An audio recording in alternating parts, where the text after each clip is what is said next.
So, when is that Vladimir rework actually happening, Riot? Vladimir's a champion from 2010, and from his silly design to his clunky, outdated model and animations, it shows. Mr. Onionhead here has been a bit of a punching bag for his looks for a long time, and with his redesign in Wild Rift, followed now by his new look in the Noxus cinematic and this skin, Riot has made it clear that they consider his old look essentially non-canon by now. Which, okay, but what are we replacing it with then? Because it looks like we're replacing something that's wild and gaudy and flamboyant and interesting with "We have Astarion at home," yet another toxic, evil pretty boy, the same toxic, evil pretty boy who exists in 1,000 other franchises and who already exists in League of Legends 2, where we call him Viego, who's a much better version of what Vladimir is trying to do here. My point is, this is a really boring skin and a really boring design. He's just wearing a half mask in a black and red outfit. There's no style here, nothing interesting going on. It's complete NPC energy, and even if that is the point of the skin because he's undercover or whatever, that's still boring. Mask of the Black Rose Samira is troubled by canon, in the sense that if we're supposed to take this as Samira actually attending a Black Rose fancy dress party, my read on her character is that she would show up either in her regular mercenary outfit just to spite the dress code, or if she does dress up, she wouldn't dress in Black Rose aesthetics because that would be a form of surrender to them, a submission to their wants. Samira would come dressed up in something wild and inappropriate, something specifically calculated to annoy and upstage whoever is throwing the party. Setting all of that aside, though, as a standalone costume, I really like this. I like the rose petal boots and the gold braided into her hair. I like the ridiculously elaborate white half mask. I like the visual aggression of it. I like the asymmetry of the one arm and the red glove, even if I think maybe the red and black hair color mesh is a little bit awkward. This outfit in and of itself has a ton of the wild, over-the-top Devil May Cry spectacle fighter flash and nonsense that Samira is built to take advantage of. This shouldn't be a canon outfit for her, I think, but it does look damn good on her. Mask of the Black Rose Renata Glask is almost there. Like, it's so close to being something genuinely great, it's almost painful to look at. The first problem is her prosthetic. Renata Glask has a prosthetic Chemtech arm. It's kind of an important part of her storytelling as well as her kit and animations, and in this skin, it doesn't look like a prosthetic. Instead, it looks like a ripoff of Swain's demon arm or some kind of fancy glove with some metal bits glued onto it, and that genuinely kind of sucks a bit. Renata's arm is a great opportunity to do a lot of unique, interesting expression for her character, and it would have been really cool if she'd had like a custom mechanical arm made for the party that really expressed something. Like, maybe it could be aggressively Sawnite in aesthetic to signal that her loyalty is first and foremost to herself and her city. Maybe it could be a kind of brutalist Noxian black metal construction, or hell, styled and designed after a thorny vine with a bunch of rose petal imagery to reflect the black rose. Instead, it's just this vague red shape with some brass and metal bits stuck onto it, forming no particular shape language and expressing no particular aesthetic. The second problem with this skin is the decanter. Now, this thing is Renata's power source. It's where her ult comes from. In canon, it's her greatest creation and it's something that she's really proud of, and in this skin, it's barely reskinned at all. If the idea is that she wouldn't change her decanter for the party because she's so proud of it, then okay, that's a good idea that expresses her character. But if that's the idea, then that's what they should have done. The decanter has been changed. Multiple bits and details and colors have been altered, but it's so little and so insignificant that it just comes off as really lazy. It comes off as doing the absolute bare minimum so you can pretend like the skin changes the decanter more than it really does. There doesn't seem to be an idea behind any of these changes, just a minimal viable alteration to make a saleable product. The third problem is the pants. Renata's outfit from the waist up is basically perfect for her. It looks so good. Red rose petals opening up around her collarbone and bust, perfectly offset against that white half mask and her raven black hair. That's beautiful. I really, really like it. But then you get to the waist and it just kind of stops being interesting. Her base outfit uses the black vest to create a strong visual contrast with sleek, minimalist white trousers, which supports the high-powered CEO-based fantasy that she's playing with, but that doesn't really work here. This is a fancy dress party, and only the top half of her is actually properly fancily dressed. The vast majority of the space in this part of the design is just taken up by this flat, undifferentiated black color surface, which clashes horribly with all the hyper-elaborate detailing everywhere else in her outfit. And I know I've spent this entire video talking about problems and critiquing it, but I can't express to you enough how much this is because I can see the shining, astonishing, perfect version of this skin so clearly in my mind, and it would take so little to get there. It's so close. This is almost great, which makes it hurt so much more to see it fall flat. Riot are trying something new with the Prestige skins. Previously, they existed in their own narrative universe, an eternal red carpet party with outfits inspired by base skins. But apparently, the feedback on that hasn't been great, so now they're making changes. Starting with Prestige Mask of the Black Rose Katarina, who's basically a version of Katarina from the recent Bite Mark cinematic, zhuzhed up with a much fancier outfit, and this time, there is no base skin. This is the only version we get. And I mean, I thought Katarina looked pretty good in that cinematic. It was a well-made design for her. The dress and the long hair allowed the animation to really emphasize her spinning motions, and the asymmetric outfit played nicely with her dynamism and athleticism. The Prestige version, on the other hand, doesn't really play to those strengths as much. The practical athleticism is lost under all the fanciness, and the long braid and sashes aren't really used to enhance the spinning animation on her ult at all. It's mostly just glittering, shiny. It's just more fancy and more elaborate in a way that doesn't really add anything to what made her design in the cinematic work. To be clear, this isn't like a bad skin, it's just not particularly prestigious in my eyes. Ezreal has a fake identity called Jarrow Lightfeather that he uses for some of his for some of his adventures, and in Mask of the Black Rose, he has been invited to a Black Rose party. And like a couple of other skins in this line, the fact that this is supposed to be technically kind of canon causes some awkwardness, because if this is supposed to be a canon version of Ezreal, why does his gauntlet look so different? His power comes from the gauntlet of Nizook, a very powerful Shuriman artifact which Ezreal can't just change. Like, that thing is not available for a makeover. He can't just customize it to look Black Rose-esque. So if the skin is supposed to be a version of canon, it's kind of falling at the first hurdle because Ezreal's gauntlet canonically can't look like that. Setting that aside, this skin though is just kind of formal wear. Like, he's just wearing a kind of fancy formal jacket with a vest under it, and literally nothing interesting is happening below his waist. He has a mask and slicked back hair, and sure, I guess Ezreal probably would wear something like this for a Black Rose party, why not? But at a baseline, as a costume or a cosmetic, this skin is just boring. Like, it's not terrible, there's just nothing interesting going on. Oh, Mask of the Black Rose Elise. If not for the cinematic, I would have liked you a lot more than I do. Elise's old-ass model, of course, could never look exactly like she does in the cinematic, and fair enough, but like, it could have looked a lot more like it. In the cinematic, her spider legs are chitins and black, matching the black of her outfit. In the skin, they are metallic and golden for some reason. In the cinematic, she wears this figure-hugging, tastefully restrained outfit with bare shoulders and these genuinely very sexy hip windows, but in the skin, she wears a fully shoulder-covering, rather gaudy golden crimson striped suit with elaborate coattails. And worst of all is the mask, the very namesake of the whole skin line. In the cinematic, it's this deep blood crimson uniform and sparsely decorated mask that looks like a human face with all of the skin carved off. It has black lips, odd slits under the cheekbones, and an arrangement of openings that look at first like gems, but turn out to be spider eye sockets. It rules. On the skin, it's this bright scarlet plastic looking thing with gold lips and golden eye rims. It has none of the uncanny humanness, none of the freaky staring spider eyes, or even Elise's own unblinking eyes staring out from inside of it. And yes, I know most of that detail isn't visible on the model when you're playing anyway, but surely the point of this skin was to at least try to look like the cinematic, right? That version of Elise gets a lot of its strength as a design from how simple and understated it is. That's part of what makes it uncanny and scary, but this skin constantly seems to make an active effort to look like the Wish.com knockoff version of itself, slathering the design in gaudy gold and red to no useful effect. And the spider form is the real death blow here, because like, come the hell on, you cannot fucking be serious right now. Like, yes, the spider form in the cinematic is essentially just her normal spider form, just a little bit softer and more organic. I can understand the worry that if they just made the spider form look like it does in the cinematic, it would kind of look like they hadn't changed anything when they were making the skin. I can see that concern. But the whole point in the cinematic is that this is a canon version of Elise, so of course she turns into her normal spider form. That's supposed to happen. Instead, the way she looks in this skin, she kind of looks like a mech or something. She reads more like a robot or a plastic figure than an actual spider. All of that bright gold and brass, all of those elaborate decorative designs on her abdomen. Like, if I was an Elise main and I saw the cinematic and I was like, oh my god, I want to play as that version of Elise, this skin would almost feel like a kind of active trolling from Riot. Like, they have an amazingly executed version of her design right there, almost like it's ready to go, but then when you try to buy it, they send it to you in a package from Temu.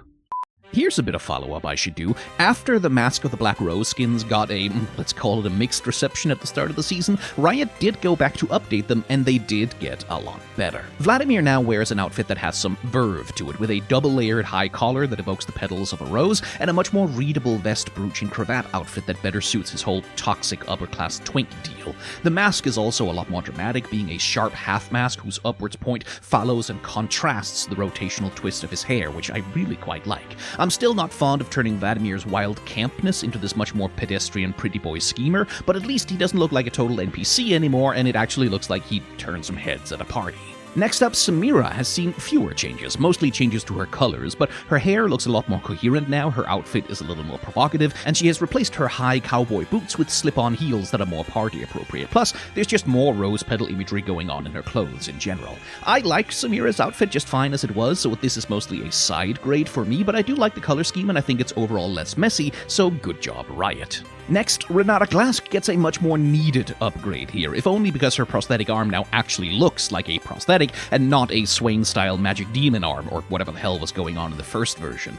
Her decanter, which was barely altered in the original, also gets a full overhaul with a gorgeously textured rose at its center and a much sleeker shape language. They also add some stylish asymmetry to her shoulders, nicer flower petal imagery, and give her a unique hairstyle that inverts her raven hair with white streaks to white hair with raven streaks. Her mask is also now gold instead of white, and while I feel like the mask does get lost a little bit in her skin tone, I understand not wanting the mask to be white anymore now that the hair is taking up that space in the design. The pants were another problem in the original, being way too uninteresting for the rest of the outfit, and they are a little bit better here, opening up to a nicer layered flower petal bottom, and her shoes look more party elegant with open tops, but I am still missing some better contrast and more interesting details down here. Still, it is in all ways a huge upgrade, and much closer to the incredible potential that the skin had as a cosmetic.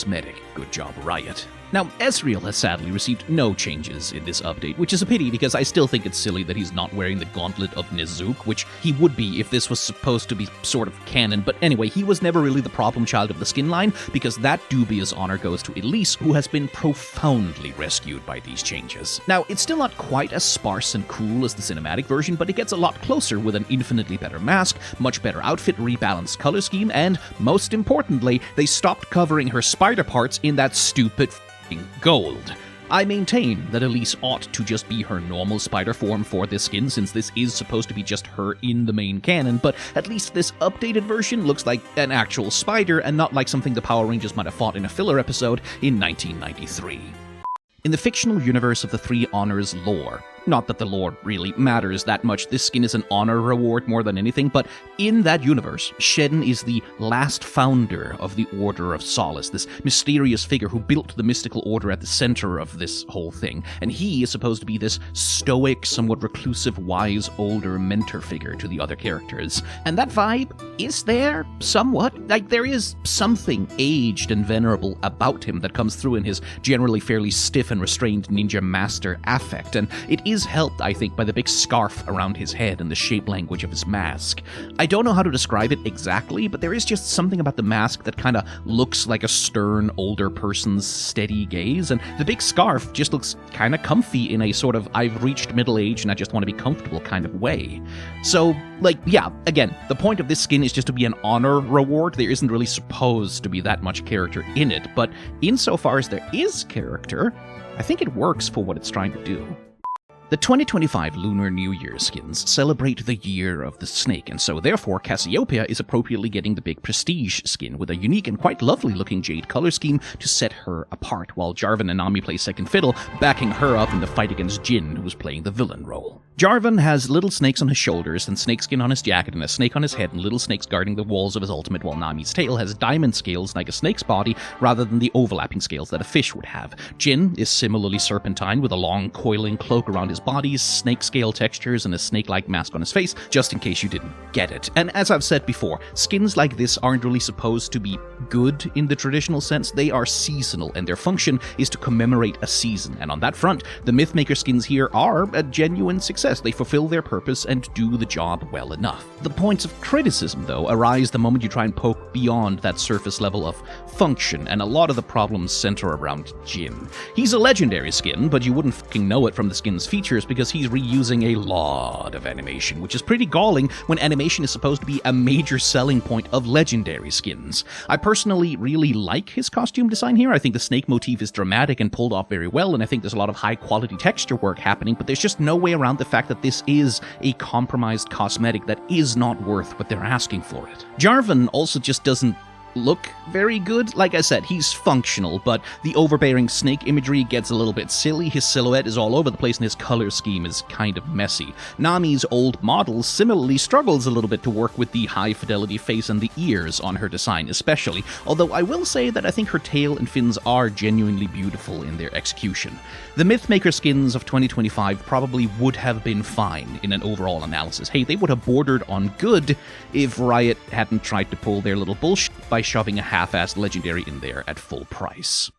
Arcane Counselor Mel is kind of an odd skin, honestly. On the one hand, it is a perfectly accurate representation of Mel as she appears in Arcane, color scheme, hairstyle, dress, and all.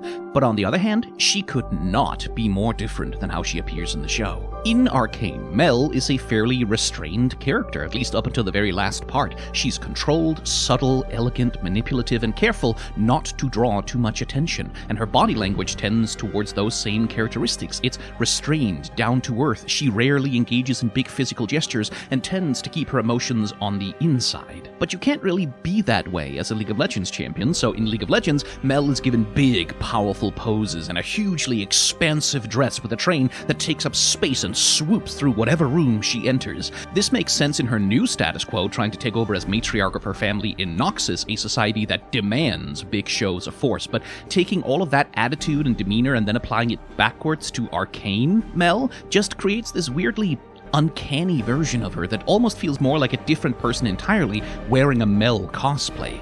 The skin is supposed to let you play as Mel from Arcane, but it really can't actually offer that, because that character had to die so that a League of Legends champion could be born in her place.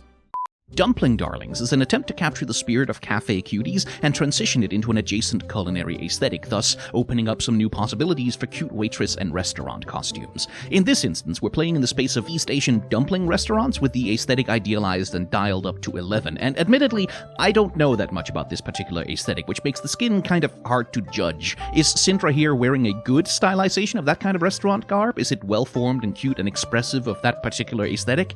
Sound off in the comments if you know more about this than me. I would appreciate the help.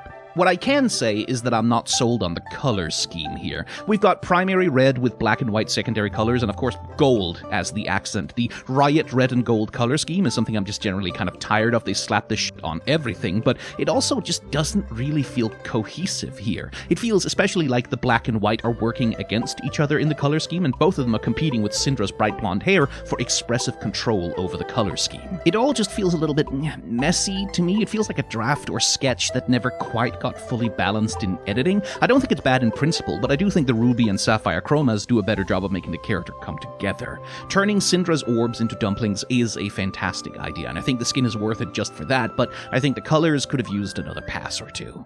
I am aesthetically a little bit out of my depth with Dumpling Darlings. I'm just not especially familiar with the East Asian restaurant aesthetic that they're playing in, and I don't really know what would be considered good design or good taste within that aesthetic. If you know something about it, please do sound off in the comments, but speaking only from my own perspective, I think Seraphine looks a little bit of a mess. And it really is the color scheme that's the issue for me here. She has brown hair with a bright purple underlayer gradient, which, I mean, that's okay, but that is then paired with a pink base color outfit with some dark purple accents and crimson red and those dull brass metallic filigrees. And also, there's a teal accent decoration on the dress and her hair bow, and it looks like she's wearing orange eyeshadow. It feels to me like a lot of colors all pulling in slightly different directions, and the values don't really come together. It doesn't feel cohesive, especially compared to some of the chromas like Ruby, Emerald, or the Pearl chroma. Seraphine here also just seems like an odd fit for a skin line about being a dumpling chef. She's a good champion for wearing a cute costume, absolutely, but she doesn't really have a thing like Syndra's orbs being dumplings that she's tossing around like a chef tossing ingredients. Seraphine doesn't really have a gimmick, she just sings and dances, which, I don't know, maybe this is a brilliant costume within its aesthetics, but I just don't see it from my point of view. Much in the way that Bard is easily the best skin in the Cafe Cuties line, Amumu is easily the best among the dumpling darlings, and for pretty much the same reason. Bard turning his head into a teapot and Amumu turning his head into a dumpling steamer are both just absolutely perfect ways to make them the mascots of the restaurant business that they're representing. And Amumu, being a very old and clunky champion with a very awkward set of proportions, finding something good to do with his big head is pretty much 99% of the craft of making a good skin for him, because most of the time, from any in-game perspective, his head is 99% of everything you'll ever see of him. Thus, it doesn't really matter that his costume is a little bit of an unreadable nothing underneath all of that, and you can kind of overlook the weirdness of him having a rope tag attached to his leg like a prisoner's shackle, because the leaves and the steaming food in his head all look as gipply delicious as they possibly can at the texture resolutions that League of Legends is working with. His face is carved nicely into the bamboo, and there's a lovely bit of asymmetry with the crimson-red binding on one side of his head. I wish they would have added a little bit of steam visual effects on him in-game to really bring home the delicious food being cooked idea, but outside of that, yeah, no, this is pretty much perfect craft for an Amumu skin.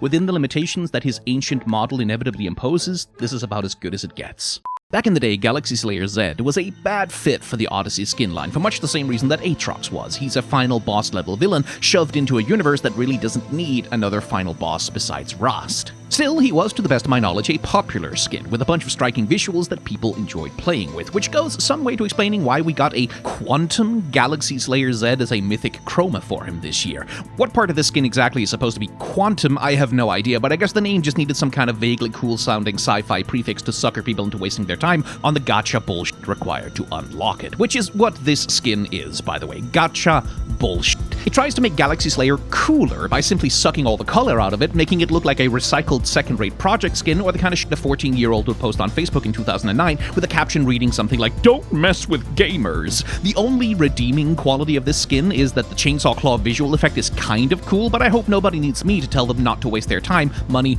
or attention on Riot's gambling garbage. League of Legends has plenty of superhero-themed skins, but I am genuinely quite excited at the idea of skins that draw specifically from Super Sentai and Tokusatsu aesthetics. Enter thus Masked Justice, with 3 heroes fighting to save the planet from the evil alien Meserax. Yone is first up, being the leader and founder of the team. Yasuo sacrificed himself to steal the Hyper Guy's power suit technology, and Yone is the one crafting new transformation tools to give to other aspiring heroes. Now, I think the idea here is that Yone's 2 colors represent him and Yasuo, and that the blue blade is probably meant to be Yasuo's sword, but I'm not 100% sold on bifurcated color scheme here. Weirdly, it feels not cheesy enough. It's too balanced out by those careful grays and silvers in the middle, and I feel like it would be more in the spirit of things to let the bright primary colors clash much more aggressively and let the suit look much more plastic and toyetic. I think there's supposed to be an insect theme going on in the armor here too, but again, it feels like a proper tokusatsu show would be a lot more cheesy and obvious about showing that off. It wouldn't just be a vibe that you're feeling, it would be the whole gimmick. Like, look at Kamen Rider suits and how aggressive they tend to be about their color schemes and their insect imagery. So, Masked Justice Yone is not bad at all, but it does feel like it's kind of a little bit scared to be quite as earnest and cheesy as its inspirations, and that does take the legs out from under it a little bit. It's maybe a little bit lame that Masked Justice Senna gets the purple-pink color scheme. That feels rather like assigning her the girl color. Although, of course, if you're into chromas, you can actually do something about that. I like the red chroma on her quite a bit. Anyway, Senna gets the classic amnesia plot where she nearly died in an explosion, but she was mysteriously saved with her memories missing, and now she fights as a hero. But with her mask, her grieving husband Lucian can't recognize her, and they fight side by side, never knowing who the other is. It's cheesy Saturday morning tragedy. It's a classic vibe. Like Yone, I do feel like Senna's suit is trying a little bit too hard to be badass, and might be better served by being a little bit more corny, or more like a suit that you would put on a stuntman who has to do flips and martial arts in an industrial park, or dodge explosions in a local quarry. There's a sharpness and edge in these costumes which I just don't feel like is usually present in Kamen Riders, or especially in Super Sentai. Outside of those minor aesthetic complaints, though, I think Senna really does look pretty damn cool here. Especially the hood over the masked face is a striking design feature, and it is exactly the sort of thing I think a tokusatsu show would do to show that a masked character is supposed to be mysterious. And of course, her absolutely enormous gun is a perfect cheesy weapon for this sort of setting. A practical, excessive, and all around just fun. Masked Justice Lucian is probably the best of the Masked Justice skins, taking full advantage of Lucian's often very structured, postured, and symmetrical animation, which perfectly aligns with the tokusatsu masked hero's love of a dramatic signature choreography. Add to that the fact that he already has 2 comically oversized laser guns to start with, and it's honestly a match made in heaven. Now, I do wish his colors were a little bit brighter and more bold with more contrast, and like the other Masked Justice skins, I'm slightly missing an identifiable theme element. Like, you know how Kamen Riders are often themed after Beatles, or the Super Sentai teams all have uniforms with central unifying themes to them. Masked Justice has a sort of vaguely insectoid thing going on, but it's not really as unified or as clear and strongly stated as it usually is in real tokusatsu shows. All those nitpicks aside though, Lucian just looks good in this. The sharp eye masks and guns and strong shoulder silhouette, the dramatic coat and the glow effects, it all just works. He's such a good natural goddamn fit for the concept. You see this and you just get it, you understand, and if you have a place in your heart for tokusatsu nonsense, you are going to be charmed by it. I don't want Riot to add more than maybe 2 or 3 more champions to this skin line, but I would kind of like it if every few years they did updated costumes for all those same champions, just like what happens on a tokusatsu show when it rolls over to a new series. Grand Reckoning, the Noxus skins for Noxus champions with Noxus aesthetics set in Noxus for the Noxus season. They are, I think it's fair to say, a kind of mixed bag. Talon here, for example, is operating on the conceit that he has been hired to assassinate one of the Reckoners, the gladiators in Noxus, and in order to slip out unnoticed, he has stolen the man's clothes after killing him, and that's why he's dressed like this, which, okay, I guess that makes sense as an idea, good storytelling for an assassin and so on, but does that mean that that random arena gladiator had an identical knife assassin cloak to Talon, then? In order for this to work as storytelling, that would have to be true, and then that just raises a lot of questions, because the cape is sort of supposed to be Talon's unique weapon that only he has. You see what I mean? Mixed bag, and outside of that little narrative gimmick, which is okay, I guess, all he really looks like in practice is a generic Noxus-themed enemy from some 2009 third-person action game. Scion is much the same story here. The interesting idea is that, this is kind of a representation of who Scion was back when he was the Hand of Noxus, and this is him in full battle armor, and that's sort of cool, I guess, but in practice he's just a big guy in armor with a hammer. He looks like a Marauder skin. There's really no personality or uniqueness here, so he just has more NPC energy. Draven, meanwhile, has the problem that he is already a pit-fighting Reckoner, so how do we change his costume? Well, what if we make him a pit fighter again, but without any of the stuff that's unique to Draven? Get rid of his hair, get rid of his headband, his leather strap vest, his unique axes, and definitely get rid of the mustache, and that's how Draven would dress up for a big celebration battle?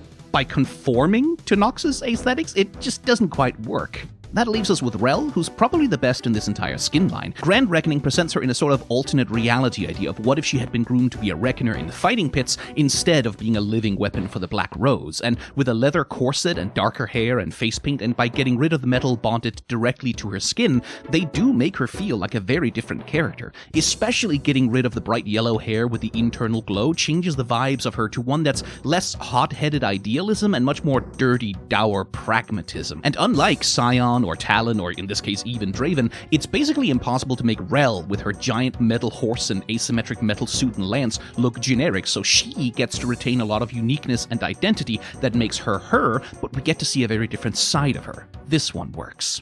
Triumphant General Darius is a sort of soft follow-up to the 2025 Bite Marks cinematic, where Darius, rather implausibly, wins a fistfight with Trundle and touches True Ice without losing an arm to Frostbite. Like, I don't care that much about power scaling in League of Legends, but yeah, Darius had bullshit plot armor in that fight. Anyway, here he is having his big triumphant parade after returning victorious, complete with a frosty arm, an icy battle scar, and an ice-encrusted ceremonial axe. And if we take it all as pageantry, as dressing up to present a fancy story to the crowd, I guess that kind of makes sense as storytelling, although Darius really doesn't strike me as the type of guy who would do that kind of PR nonsense. He feels more like a guy who would just march in and say, I won. For the most part, the costume is a fairly striking design, a primary black and gold color scheme with a red sash and tunic and cloak, to add a little bit of drama. I do kind of feel like Darius should have had sandals here. It's a little bit weird to be wearing nothing on the legs and then boom, giant army boots. And on a similar note, it's weird that in the splash art he's noticeably stubbly and hairy on his face, but completely clean shaven and smooth on his chest. Like, I don't know what the hell kind of manscaping they're proposing that he's doing here.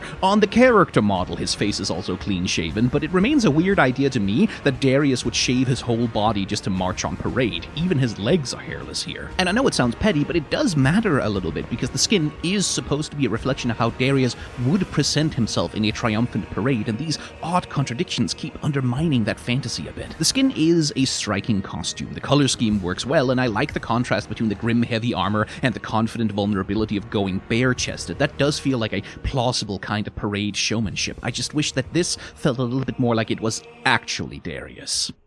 Battle Academia is another one of those skin lines that is groaning and struggling under the weight of constantly having more characters added to it, while being completely unable to go anywhere or do anything with them. Every new batch of skins has to be like, here's another hero school, and here's some battle anime stereotypes that go to that school, and at this point they are really running out of anime stereotypes to use. Xayah here is a legendary skin for the line, although it's not really clear to me, why exactly? I guess in theory her wing here is the superpowered god weapon that's supposed to make her a main-esque character, but it's not really clear that that's what's going on, and even if it is, boy, for a super weapon, that doesn't really look like much, does it? Xayah is sort of vaguely dressed, a little bit delinquent-esque with her crop top jacket and short skirt, but not nearly enough to read as any actual kind of rebel, and in anime terms, she just sort of looks like a background character, really. And Rakan has much the same problem. He's dressed entirely too down-to-earth and respectable to be sexy. His hair and face are bland and devoid of personality, and his big, bright, colorful plumage, his cloak,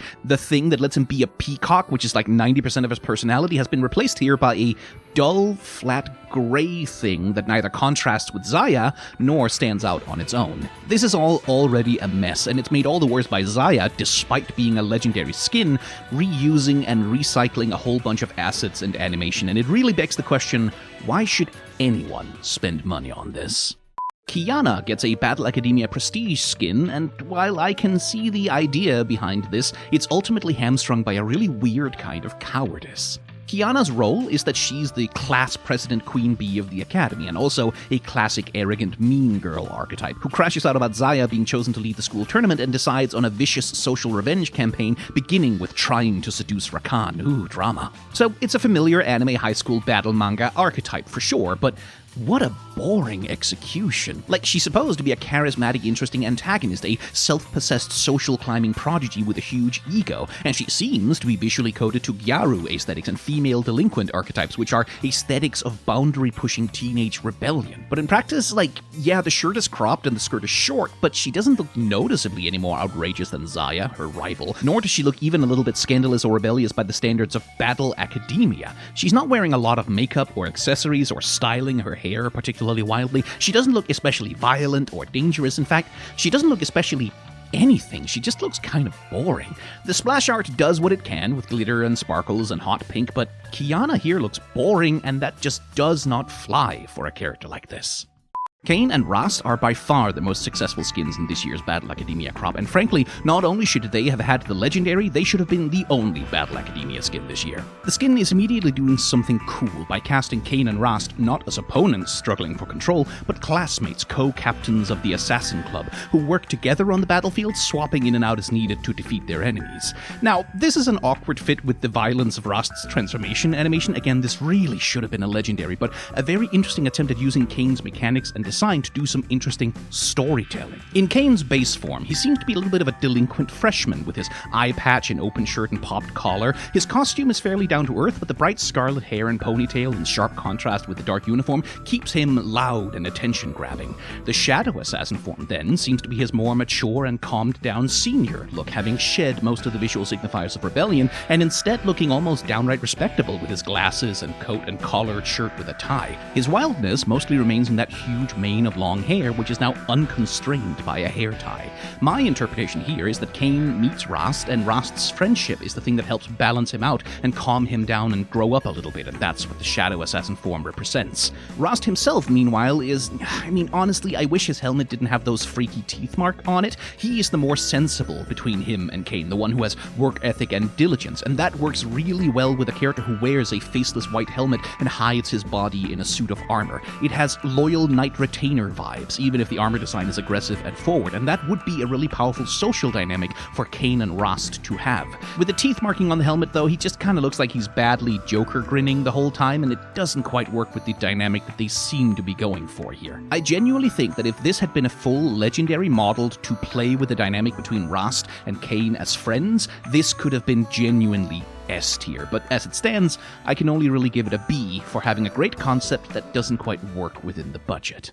Cat in the Box Shaco is a legendary skin, but you kinda wouldn't know that to look at him because he has exactly the same animation rig and recycles a lot of the animations from his ancient and busted clunky base model. It's part of the pattern of corner cutting and cost saving that Riot has been engaging in with their legendary skins for a while now, so Shaco is not unique in this regard, but it is pretty bleak. Like, legendary used to mean something. So the grade is D, in case anyone was wondering. This skin simply isn't worth the money that's being asked for it. Not that my review will do anything to influence the sales now that it's a full month after its actual release. Outside of the creeping in-shitification of League of Legends cosmetics, though, how is it as a design? Well, pretty decent for a joke skin. The cat face is expressive and cute, the raggedy and stitched together outfit with the long gesture tails on the hood is appealing, and the animations they did add, like his new home guard and sneaking animation for his Q, have a lot of fun, cartoony personality. It does not manage to convey the idea that Shaco here is supposed to be like 12 cats all puppeteering the same pajama suit that the splash art is trying to promise you, which is disappointing, but the skin is not entirely without its charms.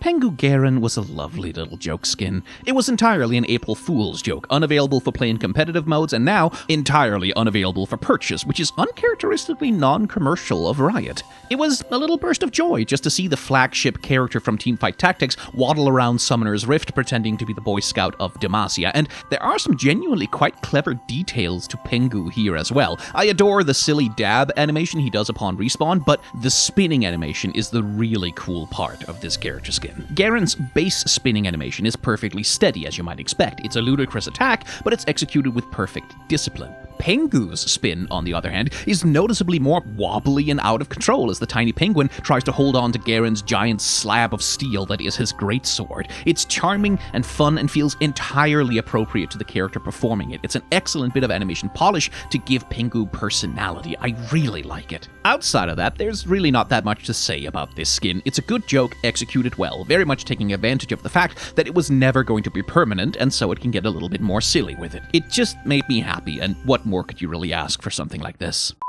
Urgot the Clog Father. Urgot the Clog Father. The Clog... Okay, alright. Look, this is a fucking masterpiece, okay? It's genius. It's absolutely fucking perfect. There is no objection that I could have to it. No meaningful criticism that I could frame of it that would matter worth a damn, because this skin is utterly and entirely exactly what it wants to be. His cannon arm is a spray bottle head, his legs are mecha toilet bowls and plunger feet, and they make little popping noises as he walks. His body itself is perched on top of a golden toilet, and for his ultimate, he opens the toilet that is his body and flushes his victim after wiping them off with toilet paper rolls. The most that you could say against this skin is that I don't think the joke is funny, which, fair enough, it is literally toilet humor, and for the record, I don't find it funny at all. I cringe at it, but I cringe because I can't ignore it. This is what it looks like when you commit to a joke at a level far beyond what's usually considered reasonable. Glizzy Nefiri, which, by the way, why do Americans call hot dogs glizzies? I swear to God, that sounds like a word you shouldn't Google without safe search on, but Glizzy Nefiri is actually kind of perfect. Like, it's a joke skin, and your mileage may vary how much you think a given joke lands or not, and I mean, this is, yeah, about as literal a joke as jokes can possibly get. What if the dog champion was a dog, as in a hot dog? Well, hey, it's a dumb joke, it's an obvious joke, but it's a joke that the skin commits to with absolutely perfect sincerity. The sharpened pickles standing in for her usual knife mane is genuinely an inspired bit of design, and while I don't 100% like the way that her legs connect to the sesame bun body, the use of dressing to emphasize her eyebrows and the double streak of ketchup and mustard across her back sell the joke absolutely perfectly. Her packmates being bug-eyed, ridiculous croissant roll hot dogs is funny as well, and they become quite genuinely hilarious in motion when they all charge in to murder someone. It's really hard to be in a bad mood while watching this skin do its thing, and what more could you possibly ask from a joke? The first thing I'll say is that Grillmaster Braum is a brilliant skin idea. The rotating kebab spit on the shield is absolutely wonderful, and I adore the whole concept of this thing. But, yeah, I know, I'm sorry, I'm a party pooper by nature.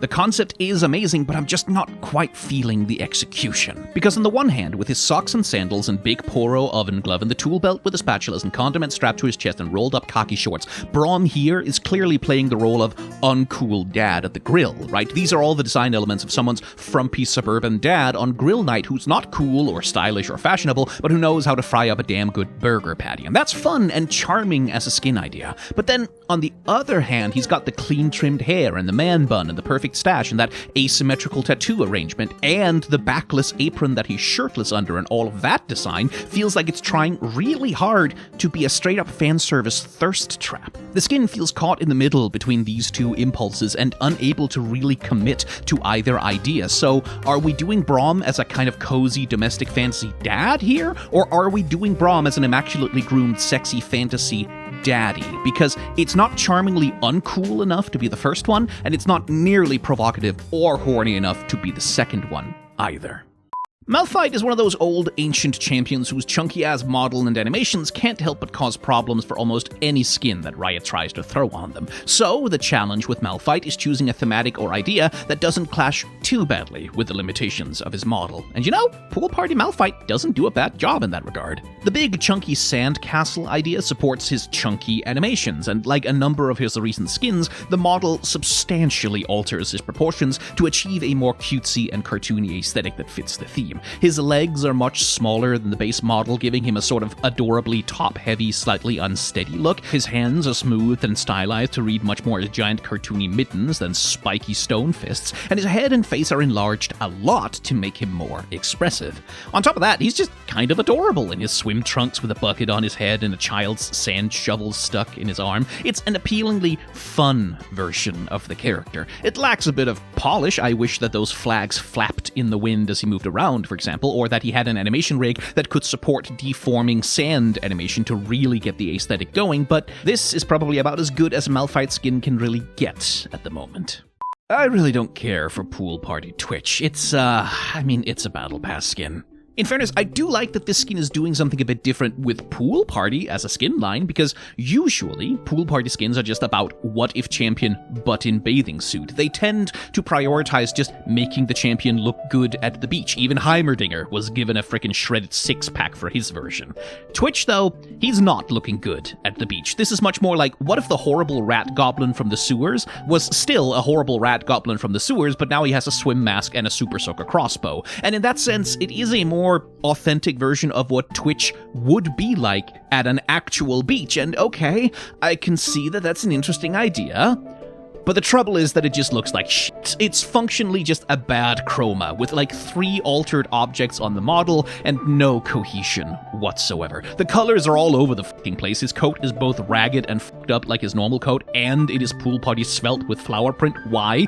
The swim mask looks boxy and horrible, and why the fuck are his poison bombs tropical drinks? Like, is he actually dressed for a chill, fun hangout on the beach, or is he stinky goblin rat man with poison bombs? The skin can't really make up its mind about which version of the character it wants to portray, and it just looks like a mess. But I mean, it's no surprise. It's a Battle Pass reward, and Riot has pretty consistently demonstrated actual contempt for the quality of those skins.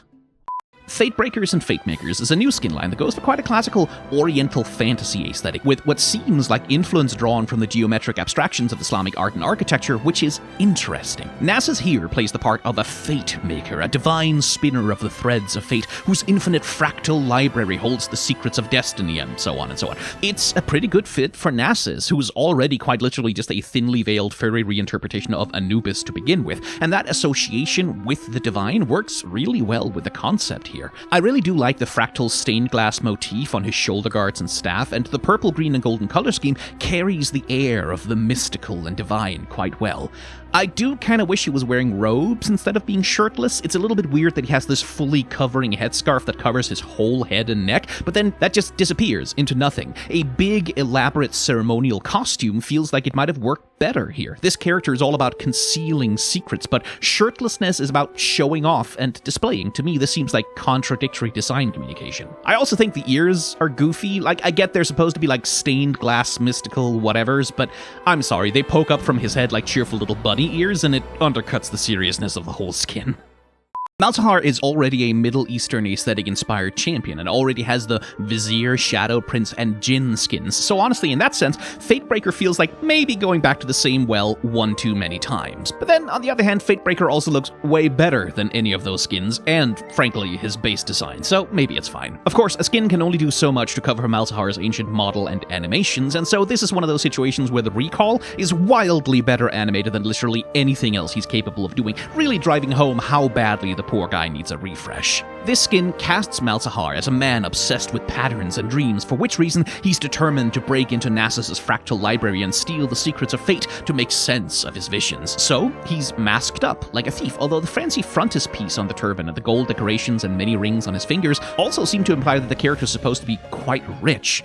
There's an odd decision also to give him detached sleeves showing off his shoulders and upper arms, which, like, Malzahar's model just isn't hot enough to make that read as sexy or as fan service. The best part of this skin by far is the Voidlings, though, which here take on the form of stained glass orb critters with fractal glass designs, which is both a very appealing little creature design and really nicely coherent with the skin line. A good Malzahar skin needs to get the Voidlings right, and this one does.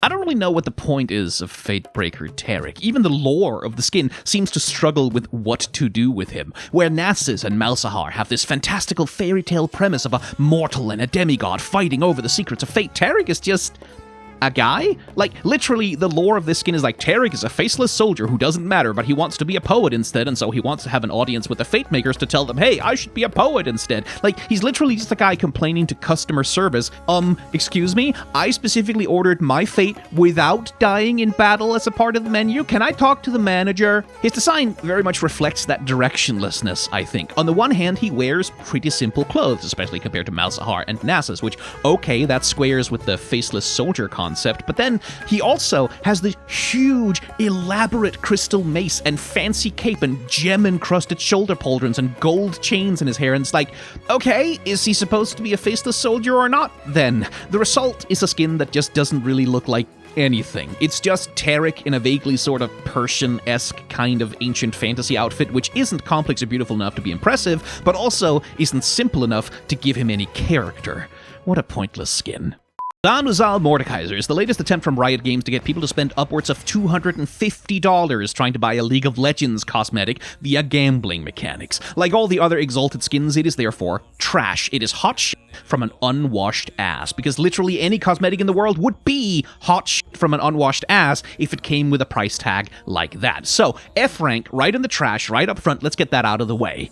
Setting that aside, how is it then as a purely artistic exercise? Well, it's a mix of good production values and bad creative decisions. For example, his base walk cycle is this big, chunky stomping animation which mirrors the way that he walks in his base form, but in his base form, Mordekaiser is like 5 tons of hardened sentient steel animated by hate and hubris, so the big chunky stomp makes sense for that character. In his human form, instead, he just kind of looks like a 5-year-old pretending to walk like a T-Rex. There's a really awkward, performative, overcompensating vibe to all of this, especially with how much his upper body is bouncing around with it. It's cartoony, almost. It looks silly rather than powerful and intimidating. It's very much the same deal with his Q animation. In the base form, it's this huge, powerful swing, emphasized with some really extreme model distortions to make the weight of it all land. But here, it's this over-the-top leaping slam, again, looking like a kid trying to copy a move he saw in an anime. All of the huge, momentous gestures that work really well coming from a giant slab of living armor just lose their menace and impact when performed by a human body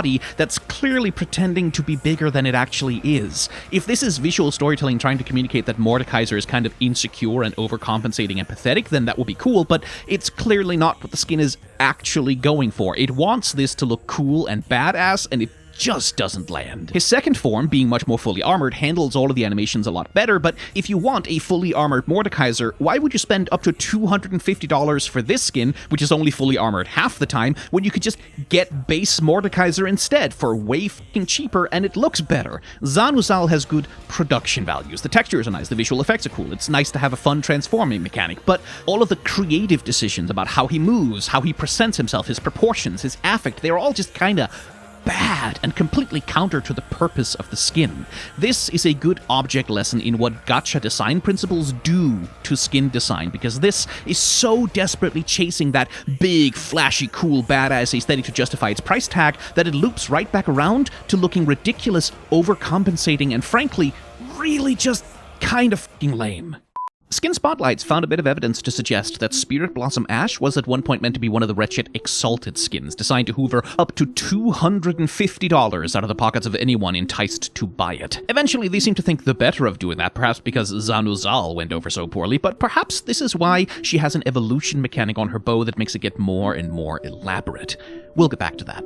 Ash in this skin is playing the part of the Wandering Queen, a tragic Ionian fairy tale queen who tried to escape for a moment from her boring courtly life, but escaping her responsibilities cost her life and caused disaster in her kingdom. As penance, now she wanders the wild, guiding the lost safely back home. From the hips and up, thus, Ash wears the outfit of a classical historical fantasy queen figure, elaborate in her robes with a prominent golden headpiece, ribbons, and a long flowing hairstyle, which here stands in for the silhouette of her cloak from the base design, which is very clever. From the waist down, though, she has tucked her dress away in the back of her belt, lifting it out of the way of her legs in a gesture that seems to be designed to be conspicuously practical. Like, oh, she roams the wilderness and she needs mobility, so she gets the dress out of the way. It's a cool idea, and it almost works, but for my money, it's kind of ruined by the fact that she still wears those catastrophically impractical sandals on her feet that look like they would slip off center and break her ankles at the first step over rocky terrain. She really needs more humble and practical footwear to make this idea work, or hell, just make her go barefoot, honestly. The real problem with the skin is the bow, though. I really like it in its first form, where it's a fairly sparse, simple weapon, just a pair of branches still with their leaves on, twisted in a lovely organic pattern, floating apart from one another by magic. The humbleness of the bow, next to how elaborate her outfit is, to me, does a good job of communicating this idea of a ceremonial royal longing for a simpler, more natural life without all the pomp and circumstance. But then,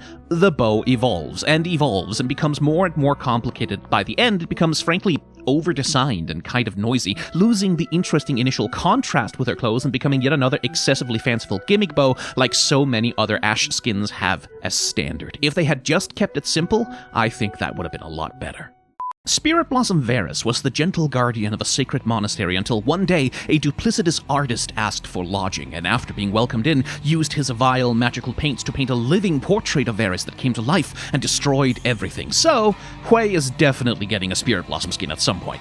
As for Varus himself, well, let's start with the positive. That bow looks really fucking cool. The sleek, sharp, deadly shape language of the thing is fantastically appealing and easily one of the best looking bows that Varus has ever had, at least in my opinion. On the downside, Varus's character design just doesn't really work very well here. He's supposed to be a gentle, humble temple guardian corrupted by a thirst for vengeance and violence, but like, between the big peacock vest and the edgelord dark hair with a single white streak and all of that sharp shape language in his fashion, I'm sorry, that's just not what he looks like. The idea is supposed to be that the bow represents the dark, corrupting influence of his vengeance, but if that's the case, then the bow's design should contrast, not complement and match, his fashion. His fashion should be soft, simple, humble, peaceful, reflect the style of a steadfast, simple temple guardian, but instead, it's all anime edgelord all the time, with no real contrast or storytelling in the shape language. Also, why does he have his pecs and abs out for the fan service here? This works on a character like Set, who's a cocky show-off boy, but on someone who's supposed to be a brooding, wounded man on a vengeance quest, it's completely dissonant. It's also really silly to try and do cleavage fan service this way on a character whose posture 90% of the time compares unfavorably to a shrimp with scoliosis. If he's gonna have his titties out, Riot, he needs to have the physical poise to actually show them off to the player, because otherwise, what is even the point of the fan service? Lux gets the prestige of the Spirit Blossom line this year, which, now that Riot has pivoted away from making the prestige skins their own separate high fashion line, means that they are instead returning to the champagne pink, white, and gold color scheme that used to define the skin line. Which is fine, except that on a Spirit Blossom skin, that just makes it look like, you know, a normal, non-prestige Spirit Blossom skin. Fortunately, the skin is a reasonably good fit for Lux here, who's playing the character of the Lady of Pearls, a simple young every woman who is granted wondrous light pearls by a powerful spirit as reward for her humility and selflessness, and who uses their magical light to guide others through darkness. It's classic fairy tale stuff, in other words, and a good fit for Lux, who's always been a simple girl next door kind of character design, and the actual skin is also pretty good. Between the elaborate but cutely decorated shoulder armor, the ceremonially fancy robes, the crescent moon and flower headgear, and gradient-colored knee-high stockings, there's a mix of traditional and contemporary style that gives me a kind of magical girl vibe, although of course Lux just kind of gives a magical girl vibe at a baseline almost no matter what the skin. Given that the fairy tale story here is one of an ordinary girl getting magical powers connected to her virtue and purity of heart, which she uses to protect the innocent from darkness, I mean, magical girl vibes are pretty much perfect for the purpose. This is genuinely a pretty good skin. Spirit Blossom Ivern might have one of the worst composed, most boring splash arts of almost any modern skin I can think of. It's the character doing nothing interesting in no kind of interesting environment with nothing in the background except a Vaseline thick smear of lens blur over the entire image. It takes no advantage of Ivern's character design and seems, in fact, entirely uninterested in showing him off at all. Whatever else you can say about Riot, their splash arts are usually on point, but this feels extremely rushed. Like a first draft that either never got iterated upon, or maybe a placeholder that nobody could be bothered to change out for something that was actually good. But okay, the splash art is not the skin itself, so let's look at the model for the skin, which is only technically a skin, in my opinion. This is a free reward from the end of the Battle Pass track, and Riot clearly aren't particularly interested in making those worth the time investment required to claim them. If someone were to tell me that this is a chroma for base Ivern, I would believe them without a second thought, because this does functionally nothing meaningful to change him at all. According to the story, this Ivern is supposed to be the tree from whose branches Spirit Blossom Ash fashioned her bow, but there's really nothing in this skin to actually tell you that story, so the concept is entirely academical. Daisy at least looks pretty good. Changing her materials from mossy rock to pale wood and putting a patch of pink flowers on her does change her vibe in a meaningful way, and I honestly quite like how she looks, but yeah, no, going by this skin, Riot does not give a shit about their Battle Pass skins, and they do not respect the time or the effort that people who actually play the game put in order to grind for them. Don't waste your time. I don't know that I actually want to talk about Spirit Blossom Aurelia as a skin, because I kind of just want to gush about the splash art. Holy shit, it looks amazing. The deep 3-point perspective and heavy foreshortening into that arm gesture is just impressive craft, but what really gets me is the way that the infinite dark field of glowing swords creates such a deep sense of space into the darkness, and it's genuinely kind of brilliant to let the field of flowers under Aurelia's feet be the biggest source of light, while Aurelia herself is shadowed and kind of dark at the center of the image, reflecting the rather dark nature of her lore. Also, do you see the way they rendered her sleeves disintegrating into this flowing spray of paint-like fragments tinged with gold, and the way the flow of her sleeves perfectly creates a circular compositional element around the center of the image? Fucking hell. And don't even get me started on the fine rendering of the details in the costume. Plus, I'm pretty sure the artist painted every single one of those brilliant white flowers individually by hand, which, who even does that? Bo Chen, that's who does that.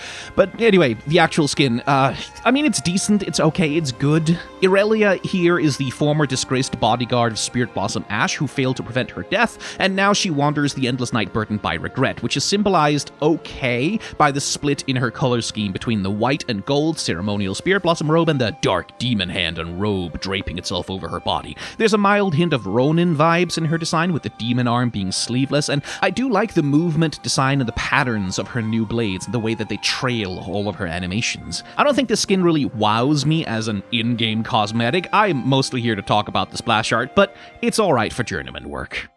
I don't like Spirit Blossom Bard very much. This hurts to say because Bard is one of my favorite character designs in League of Legends, and he finds a way to look charming basically no matter what skin line or aesthetic he gets put in.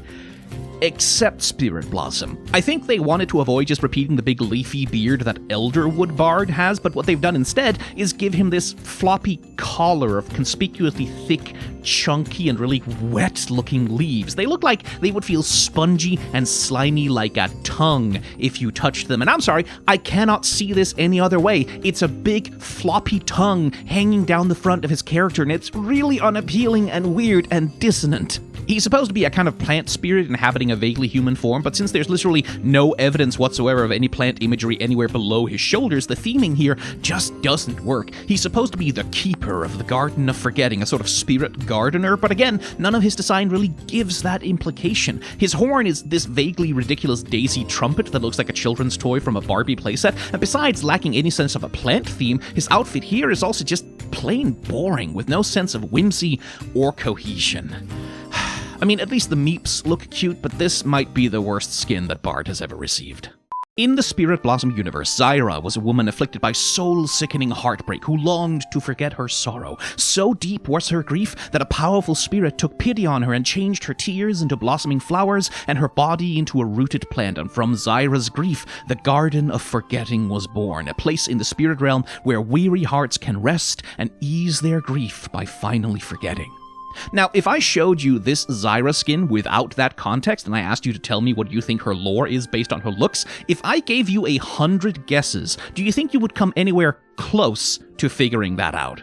Because I wouldn't. Grief and forgetting and melancholy and slowly sinking into the sweet relief of forgetting, these are all fairly soft and tender concepts, but literally all of Zyra's shape language in this skin is sharp, deadly, and aggressive. And while I certainly enjoy the visuals of her cleavage and those probing tendrils twisting their way up her thighs, I struggle really hard to see how any of that relates in any way to the character that she's supposed to be playing within the concept of the skin. Riot likes to make a big deal out of the idea that Spirit Blossom skins are canon insofar as they depict real figures from Ionian culture and folklore as they are really supposed to look, but like, what weird combination of sad, melancholic, and horny folklore storyteller would in canon have come up with this as the visual expression of a spirit of heartbreak and grief? Like, have a flower blooming out of her chest from her broken heart or something, give her makeup with tear designs down her cheeks, or have her wear a mourning veil made of plants or something. There's 1,000 ways to express sadness,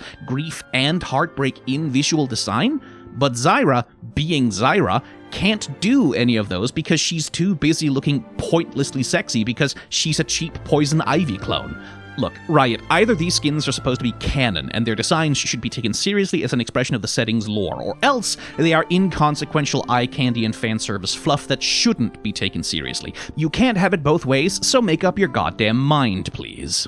There was a pretty solid run for decent-looking Victoria skins for a while there, but Victoria's Twisted Fate breaks that streak by trying just a little bit too hard. I do like the fur collar and the general cut of his coat. I like keeping all the color and the flash on the top half of the design while keeping the fashion quite dark from the waist down, and if it had just been more restrained, I think this skin could have had a real sense of confidence, dignity, and class to it. Unfortunately, the big sharp gold shoulder spikes and the embarrassing amount of gold trim on the hat starts tipping pretty fast into overcompensating try-hard territory, especially the weird decision to give him crystal arms that change color with his chromas. It gives him the vibe of a cheap plastic toy, the kind of thing that gets advertised like comes with real arm-pumping action batteries not included, and it sucks away any chance the skin ever had of looking like a suave, wealthy king of the gamblers. It just looks kinda silly. Riot made the good decision this year to sometimes release skins for a skin line without dumping a whole truckload of them all at once, something which I really like because it theoretically creates a chance for champions to have skins that fit them rather than simply being included to fill out the quota on a big patch drop. And yeah, High Noon Yorick is mostly a pretty good skin for the man, casting him as an itinerant preacher haunted by the memory of seeing his wife shot dead right in front of him. Classic dark, broody Western type of character.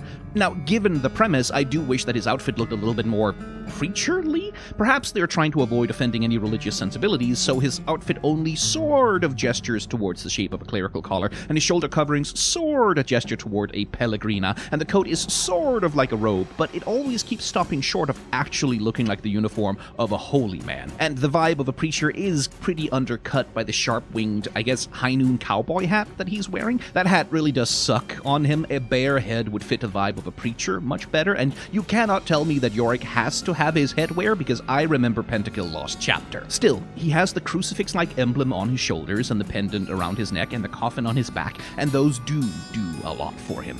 His Mistwalkers being little things with guns for heads is on the one hand kind of dumb and cheesy and lame, but then also his whole thing is being haunted by the memory of a gunshot, so maybe it's kind of awesome, actually. But the Maiden of Spirits is the real highlight here, being the death mask of his dead wife, dramatically lit from below with beautiful hard-baked texture lighting, framed against that sigil and bell arrangement behind her head and with grasping arms reaching out as though the wife's coffin is the thing that's trying to drag Yorick down to hell. That is a pretty good character design for a haunting. Stargazer Vex began as a Wild Rift exclusive skin, but with Riot changing their tune on those exclusives, Vex here got ported over and got a beautiful new splash art from Riot's premier Yordle artist Hojire. Seriously, check out the splash art sometime, it's absolutely gorgeous. Anyway, any good Vex skin needs to have some idea of what to do with Shadow, who's basically half of the character design, and in this instance, Shadow is a starfield with his eyes made up of constellations in the sky, while Vex is, well, a stargazer, a mystic astronomer parsing fate from the movement of the stars. The idea here seems to be that she's so used to seeing fate play out in the skies that she has become bored and apathetic with the real life that fate governs, which works pretty well with her base persona and animations.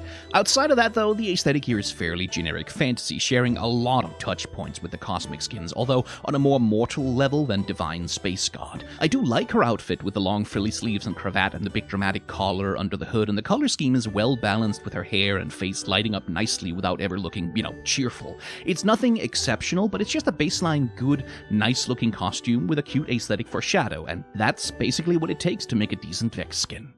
Blood Moon is one of the most catastrophically oversaturated skin lines in League of Legends, so thank God that this year Riot decided to just do one skin for it. Blood Moon Rise thus has a lot of other skins to try and compete with within the skin line to try and be something unique against, and for my money, he does succeed at it, although at a little bit of a price. Rise here is very much playing up the Blood Moon corruption angle, showing him in a state of slowly being consumed by his demon, whose influence is taking him over more and more. So we get a red demon arm slowly creeping up over his shoulder and his horn slowly spreading into a mask over his face, along with a generally wild and spiky, rough aesthetic to his hair and his beard. This is in contrast with the relative put-togetherness of champions like Aatrox and Zyra, and it does make him stand out within the line. The cost is that he's more than a little overloaded on visual noise, in my opinion. His white and black pants, the prayer beads on the ankles, the bells on the non-demon arm, the shoulder spikes on the demon arm, the elaborate belt buckle and fabric patterns, the horns, the claws, the beard, the scroll. It's all kind of a lot, and it feels a little bit all over the place at times. It could be a lot cleaner. Still, the primary mission is successful, and Rise does look pretty good in a Blood Moon aesthetic. Risen and immortalized legend Kai'Sa, probably the worst nice-looking skins of the entire year. Literally no video game cosmetic will ever be worth any of the price tags that they're putting on these things, and if you buy any of them with your own human money, you deserve some amount of mockery. But even setting aside the stupid bullshit price tag, take a second to really think about what these skins are and what they're saying. Do you not see how these are low-key insulting even to the players that they're supposed to honor? Uzi's Kai'Sa here has no unique aesthetic, no unique look, no unique gimmick, no unique feature that isn't also found on Faker's Ahri from last year. And besides not playing the same position, Uzi is not at all the same kind of player that Faker is. They don't have the same story, they don't have the same brand or personality or the same style. They are very different people with different personalities, different aesthetics, and different interests, and yet, in the Hall of Legends, they are treated as essentially interchangeable, and thus is revealed the little trick at the heart of this whole project. These skins don't celebrate the players. They're not celebrating Uzi or Faker. Riot would have designed exactly the same skins for any other players if they had picked the exact same champions. No, these skins celebrate Riot Games and their esports investment. These skins celebrate the Riot-branded Hall of Fame, their Hall of Legends. It celebrates its uniform and its aesthetic. It celebrates the honor of being chosen by Riot to be included in it. The visual rhetoric here is that Riot isn't honored to induct the greatest players who have ever touched their game into the Hall of Legends. No. It is the players who are honored to be inducted by Riot Games. Here's your uniform, conform to our aesthetic, get on your pedestal and say please and thank you when we share with you a fraction of the profits that we're making in return for making bank off of your image. So besides these skins having the same fucking boring-ass Riot red and gold colors as every third other skin gets these days, besides being generic and sanitized of anything resembling the player's personality, these skins are also an exercise in corporate, masturbatory self-congratulation. This isn't about the players, it's all about Riot.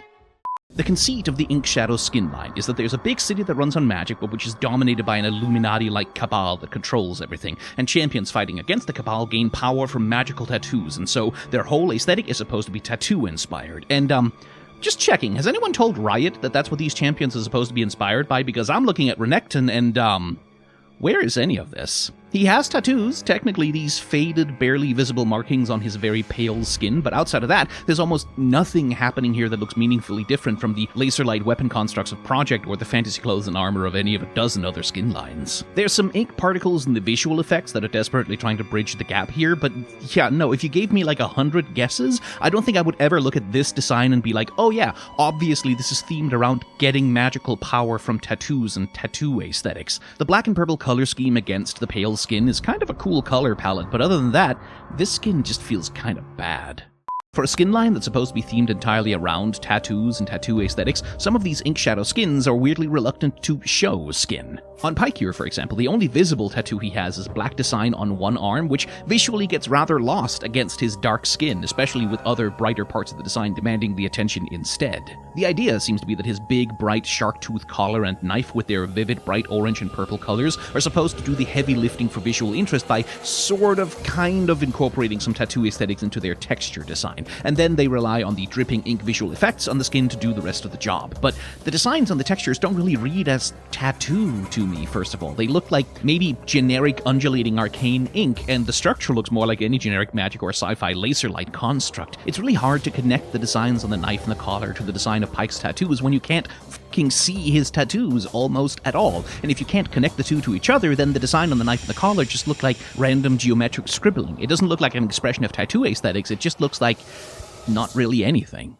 Of all the new ink shadow skins, Lee Sin does by far the best job of actually looking like a guy who gains his powers from magical tattoos drawn onto his skin. That ought to be a pretty low bar, since that's the entire premise of the skin line, but well, see Pike and Renekton from this year's set of skins for some evidence that apparently it's quite difficult to do. Lee Sin very sensibly manages to connect his tattoos and his powers by the simple convenience of having brightly glowing arms, against which the tattoos can visually stand out very strongly, which helps clearly connect them to his abilities. Now, given how often Lee Sin also kicks as part of his kit, I might have given him bare legs and tattoos on those as well, but yeah, maybe there was a visual clarity issue with that, and his fists are his main weapons. Besides that, there's some basic high contrast work with his outfit divided between white and black, and his ponytail shaped kind of like an ink-filled brush, which is a little bit on the nose, but it's functional design. So on the level of communicating the premise, this is a perfectly decent skin. Call it a B grade on that front. Meanwhile, on the level of personal aesthetic preference, though, fucking hell, this is hideous. And I don't have a strong critical argument to back up this opinion, I just think this looks like absolute ass.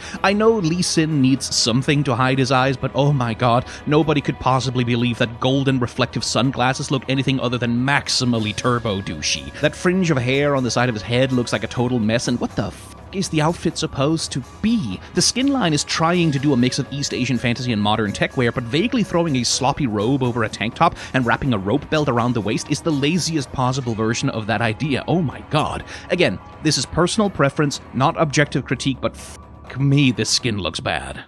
Neela is probably overall the best of the new ink shadow skins, if only because she manages to 1. Visually display her tattoos clearly, 2. Visually connect them clearly to her source of power, and 3. She manages to make the fashion look coherent. The premise of Ink Shadow is a sort of East Asian urban fantasy sci-fi where characters gain superpowers from magical tattoos that represent demonic deals that always cost them something in the sacrifice, which is thematically a pretty good fit for what Neela is already doing as a character. So, Neela has her weapon arm glowing bright orange, against which her tattoos will stand out very clearly, and that same orange is present on her orb, which also has similar geometric tattoo designs, and boom, there you go, clear communication of the power source and the importance of the tattoos, and she shows enough skin here that we can see that the tattoos cover her even down to her hip on one side, so they're not just a localized affectation, but an extensive part of her skin, and therefore an important part of her character. Now, I don't 100% like the black glove on her weapon hand, separating the tattoos visually from the weapon, and I don't 100% like her whip being primarily bright orange, although I understand that from a visual clarity perspective, the whip can't be so dark that it becomes hard to see in-game. The main issue I have with Neela, though, is that I think that dark purple and orange and white and the pale gold of the metal accents may be a little bit much on the color scheme and could look a lot cleaner. And she is kind of missing the urban sci-fi element in her fashion design. She does look like she could be part of any generic fantasy skin line, which robs Ink Shadow a little bit of its potential uniqueness. Still, she's definitely the best Ink Shadow skin of the batch, and I do think she looks striking. So, Spirit Blossom is dead. And what I mean by that is not that it won't be getting any more skins, quite the opposite in fact. No, what I mean is that Spirit Blossom is suffering the fate of High Noon, and Odyssey, and Anima Squad, and Coven, and Blood Moon, and Dragonmancers, and Battle Academia, and Porcelain, and Winterbliss, and Nightbringer, and Dawnbringer, and Cosmic, and Darkstar, and Project. Oh my god, especially the fate of Project. Spirit Blossom is dead from overexposure and concept rot, and this is something that Riot has always, and unfortunately will always do to their best and most interesting skin lines. Step 1. A bunch of creative artists at Riot come up with a cool, interesting new concept and manage to push it through to production. Step 2. The cool, interesting new concept becomes popular because it is cool, interesting, and new. Step 3. Riot sees all the sales that the cool, interesting, and new skin line is making and tells its creative workers to produce more. And then Step 4. The cool, interesting new skin line becomes saturated with a bunch of uncool, uninteresting, and derivative skins, not only draining the concept of its novelty, but often directly undercutting the things that made the skin line interesting to begin with. Spirit Blossom was interesting because its original lineup very carefully chose a limited set of champions to represent a limited pantheon of Ionian spirit deities and concepts. This was unified under a central, consistent aesthetic and supported by a serious narrative push in the form of a visual novel that allowed the player to connect with all of these specific characters. It felt both like world building for the world of Runeterra, and like each skin was a fully realized character with a story that you would be rewarded for getting invested in. Not that every original skin succeeded as a perfect masterpiece, of course, but the whole of the project was very cohesive. But then it sold really well, so 2 years later, here comes another 9 much less carefully chosen, much less aesthetically cohesive champions with much less narrative to support them, doing very little to reward the investment and attachment that fans had to the original set of characters. And then 3 years after that, in the present day, here comes another 14 new champions, even less carefully chosen, even less aesthetically cohesive, and even less narratively supported. Poor Ivern deserved better than this. Skin lines that suffer this fate either transform into vapid, artistically empty but lucrative shop filler, that's what happened with Project and Blood Moon, or, as happened with Odyssey, the sales of the skin line collapses as the original appeal is lost and the skin line dies a death of mercy. I think Spirit Blossom will turn out to be one of the former kinds of skin line. Like, it has already overtaken Project in sheer numbers, and it looks like the skins are selling just fine. And while I don't begrudge any player their choice in cosmetics, buy whatever you want that makes you happy so long as it isn't the gacha shit. But as an old head, I can't help but sit here and be bitter as I watch Riot Games Incorporated once again churn interesting ideas into repetitive slop. Spirit Blossom is already suffering badly from an oversaturation of champion skins that seem to have no unique or interesting ideas to justify them, but Zed may be king among the pointless additions to the skin line. His lore is that he's a ninja who fought for a noble cause and became disillusioned by failure, and so he turned to shadow powers and darkness, and it's just Zed's basic fucking lore again. The whole point of Spirit Blossom was to use champions as vessels to explore and deepen Ionia's folklore, and this isn't doing that, it's just fucking copy-pasting the base champion bio. Like, why is this a Spirit Blossom skin at all? Just make it a mythic chroma for his base form, because that's all you're trying to do here. As for the skin itself, it's basically kind of nothing. It's an unmasked pretty boy version of Zed, which that's not the first time that Riot has completely misunderstood the appeal of masked characters. The mystery is the point, Riot. Even the people who are horny for him because he's faceless, so this doesn't even really work as fan service. Besides that, it has a muddy color palette with way too much going on and not a lot of clarity, and some prestige crystal nonsense visual effects thrown on its weapons pretty much as an afterthought. This skin is slop. Superficially, it's appealing, it looks shiny at a glance, but it is utterly without content. Spirit Blossom Nidalee looks pretty decent in her cat form, at least as decent as she can with that ancient model and animations, but I really don't know what to do with her human form. The lore of the skin, and remember, these skins are supposed to be heavily lore-based, is that her fundamental nature is that of a cat creature, which has learned to take on a human form through the magic of living for a very long time and getting really old, which, okay, that's interesting. But the way that you would communicate that classically is either by giving her human form cat-like features to communicate that the cat is the true nature of the person, or else you'd make her in some way, shape, or form look older? Like, I'm not talking about 100-year-old crone or anything, though that would be interesting, but like maybe a woman in her late 40s or something. Just someone who looks actually experienced and worldly rather than the fresh-faced 20-something that she's presented as here. Even if the goal is, that she has to look young for sex appeal, Just make her a MILF then. Like, do you honestly think that people wouldn't drop bank on a MILF skin for Nidalee? You can do fan service and better character design at the same time. But yeah, her human costume evokes basically none of her cat form. The blue and pink hair looks truly kind of atrocious, and everything about her human form feels like a complete afterthought to the cat form, which is weird when the splash art literally hides the cat form behind a waterfall rather than showing it. The cat form of this skin is half decent, but the other half of this skin is pointless. The Kayle, Morgana, and Karma trio is probably the set in the new Spirit Blossom skins trying hardest to stay true to Spirit Blossom's original concept of exploring Ionia's folklore through champion skins. And while of the three of them, Morgana manages to be the worst with her gotcha bullshit and embarrassingly mediocre features for the price, Kayle somehow still manages to be the most disappointing. Disappointing because there's actually a really good idea here. The idea is to make her a fully armored samurai with wings made of the tree that imprisons Morgana, and as she levels up and ascends, she grows more tree branch wings and sheds the armor as she more and more becomes the tree which she guards. Theoretically, this is a really interesting use of Kayle's evolution mechanic to tell a story about a character, and samurai armor is both visually striking, unique for Kayle, and really fitting to the Ionian Spirit Blossom setting. There's just one little problem, which is that she's not a fully armored samurai. She's literally just wearing a helmet, the world's tiniest breastplate, and shoulder pauldrons. Nothing changes meaningfully about her costume as she levels up. The difference between her evolved and unevolved forms is that one of them looks a little darker and wears a hat. Kayle here is wearing the sexy Spirit Halloween version of a samurai armor, complete with a miniskirt and cleavage that you get to see when you level her up fully, because the only way that this skin can conceive of getting anyone to care about it is by imitating those low-effort hentai slop games on Steam where you solve a little puzzle to get a JPEG more naked. This skin has a really cool idea, which could be genuinely fantastic on Kayle, but all of that potential is wasted for the sake of D-tier, play now my lord, banner ad level fan service.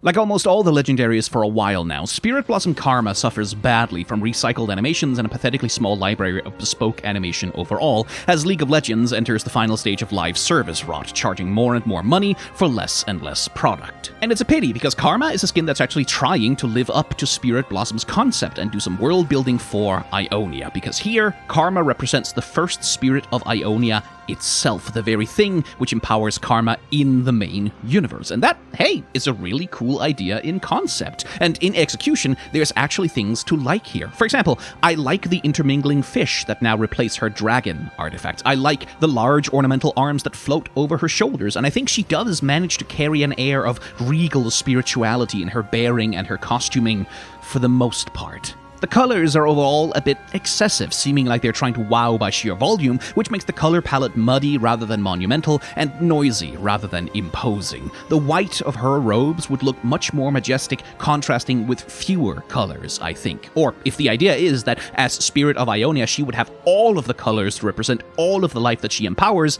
then I don't think they committed hard enough to that idea to really make it come through. Still, this is not a bad skin as such. There's clearly a strong idea here, but it's compromised badly by the circumstances of its production. If legendaries were still treated as top-shelf products by Riot, maybe things would be different. We kinda knew that Hui was coming when Spirit Blossom Varus' lore revolved around an artist doing magic paintings, and Spirit Blossom Hui isn't bad as such. It's just a textbook definition of a skin which is also here. It's Hui, but he has a Spirit Blossom color palette and demon horns and emo hair and a half mask over his face. He's more than pretty enough to do thirst traps and generate appeal, but he's not really connecting to any meaningful ideas, I think. In theory, in the lore, he's the spirit of an artist who walks the liminal space between the honorable Kanmei spirits and the obsessive Akana, painting with those essences to draw out the true nature of whoever he depicts, which, I mean, cool, that sounds neat. It just doesn't really show up in his design that much. He has a weirdly modern fashion vibe to me, especially his now open jacket slung low over the shoulders, and that kind of clashes with the deep-time folklore concept of Spirit Blossom to me. And there's really nothing in his design that suggests painter outside of just, the brush that he carries. There's no artistic streaks of color across his clothes, there's no pajama pants and comfy slippers like his original design, and there's nothing in him here that really connects with the idea of seeing the true nature of his subjects with supernatural clarity. If he was wearing a full blindfold or a mask across his whole face, then you would kind of have accomplished that by pointing to the idea of sight beyond sight, but instead, he just has a half mask that's mostly hidden underneath his emo hair. He looks like a hot skinny demon emo boy who has happened to pick up a paintbrush more than he looks like someone obsessively married to the craft of painting. In fairness, hot skinny demon emo boy as design doesn't contradict any part of his lore. It's not like this design couldn't be a liminal spirit artist who paints people's souls. It's just that very little in the design seems to be pursuing that idea or trying to communicate it. Ah well. Spirit Blossom Akali is interesting to me. On the one hand, it has the stink of a minimal viable product, which is to say, it seems to go out of its way to change as little as possible about Akali, really mostly taking things away from her design without adding anything interesting. Her costuming is genuinely quite disappointing from the waist down, removing her base form's baggy pants and shin guards in favor of astonishingly basic leggings and literally nothing else. For the waist up, it's a little bit better, but still not great. Just a waist wrap around a robe split between white and black with a little bit of a gold accent, a monocolored demon arm, a monocolored black sleeve, identical hairstyle to her base form, and I guess a pretty cool half mask of a demon face and a couple of demon horns. And on the one hand, yeah, like this kind of sucks because it really doesn't feel like a lot of effort was put into it. But on the other hand, God, honestly, with the way that these Spirit Blossom skins seems to be competing with each other to be as gaudy and loud as possible, it is genuinely kind of refreshing to see a skin, for once, just trying to keep it simple. Akali here has a sheer white primary color with a pink to purple gradient as a secondary color, and then a little bit of black and gold for the accents, all organized in fairly large, clean color surfaces that preserve and highlight her silhouette. It's definitely flawed. It feels severely undercooked as a costume, and you would think that they would do something to make her look more demonic when she stealths in the smoke, but I can't help but just kind of like it, because it avoids the over-elaborate nonsense that has plagued so many of the other skins in this set. As ever, nothing that relies on gacha monetization gets a good grade from me ever, so slap an F on this one and don't waste your money on it, I'm begging you. Putting that aside, as a design, well, like Kale and Karma, Morgana here seems to be putting the most effort into actually trying to expand the Spirit Blossom original concept of exploring Ionia's folklore, with Morgana representing the flowery blooms that became the origins of the obsessive, dangerous Akana spirits, or more or less something like that.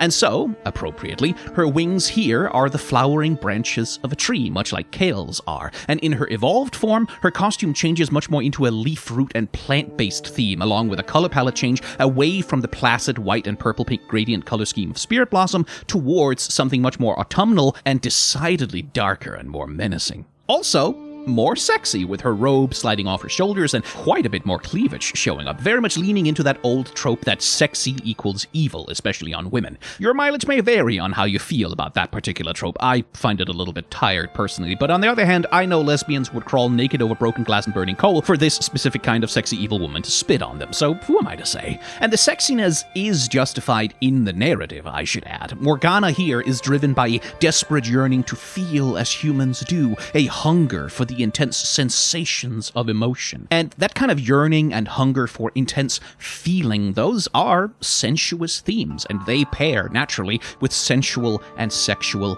imagery. It's tropey, it's not at all original, but it is a classic for a reason. So it really is a pity. If this had been sold as a legendary, which is about as high as its technical features actually justify classifying it, it probably would have been a pretty solid skin, because design-wise, Morgana is probably the best skin of the new set. She's not good enough to justify the gacha inflated price, because nothing is or ever will be, but still, it feels like a pity. This really could have been something good. Hey, sorry to interrupt you while you listen to, almost 3 hours of League of Legends skin reviews. Are you okay? Is everything alright with you? Or, are you asleep? Like, did you just let YouTube autoplay while you took a nap? Okay, listen, if you are awake and you're listening, put a horse emoji in a comment down below and I'll put a little heart on it, and that way I know that you're alive and I don't need to call someone. Anyway, you've been watching the video, or been passed out sleeping through it, for about an hour and a half now, so I hope you'll forgive me if I take a minute to do a little bit of self-promotion here. I have a Patreon, you can support me there if you want to, and there's a few rewards on there, including access to the channel Discord and our movie nights and stuff, and at higher tiers, I can give you personal feedback on your own character designs if that's something you want. Those rewards are also available with YouTube memberships on this channel, and you'll get early access to any shorts that I make before they go public if you are a YouTube member. However, I'm doing okay these days. I am not struggling for rent money, so if you have a little bit of extra money lying around, consider instead donating it to Doctors Without Borders or the Palestinian Children's Relief Fund. Even just a few dollars can do a lot of good in their hands. Plus, you can write off donations to those organizations on your taxes, usually, which you can't really do that with Patreon subs. Anyway, consider following me on my other channels as well. I do long-form video essays over on the main channel, which is TBSkyen. I've got Let's Plays on TBSkyen, and I do reaction and analysis videos over on 3BSkyen. But that's all the self-promotion I've got. There won't be any more interruptions from me, so let's get back to the skin reviews and or your sweet and pleasant dreams. Nightbringer and Dawnbringer is generally not a very good skin line. It gestures aesthetically at semi-Christian concepts of angels and devils in the vaguest and most generic possible terms, dresses them in the vaguest and most generic possible MMO fantasy armor costumes, and slathers the whole thing in gold and bronze accents. None of the designs are characters, there's no real storytelling or attempted world building, and it's all just flash with no substance. So, from that perspective, how good is the flash on Dawnbringer Janna? Well, for what it is, it's actually not that bad. There's decent value contrast here between the dark blue suit and her lighter skin and hair and staff. The gold accents mostly manage to work as actual accents without completely overwhelming or muddying the color scheme. The texture work on the skin is quite decent, and I actually quite like the feathery decorations around her shoulders. Base Janna is supposed to be connected with birds, but her design doesn't show it at all, so between the feathery shoulders and the wing motif on the staff, this skin wins some points on that front. Honestly, I wouldn't be mad if the base design took a hint or two. Outside of those positives, though, there's really nothing here. It's high-level MMO fantasy gear just like all the rest of them. Maybe it's a little bit more tasteful than Dawnbringer skins usually are, but not by that much. The textures look nice, though.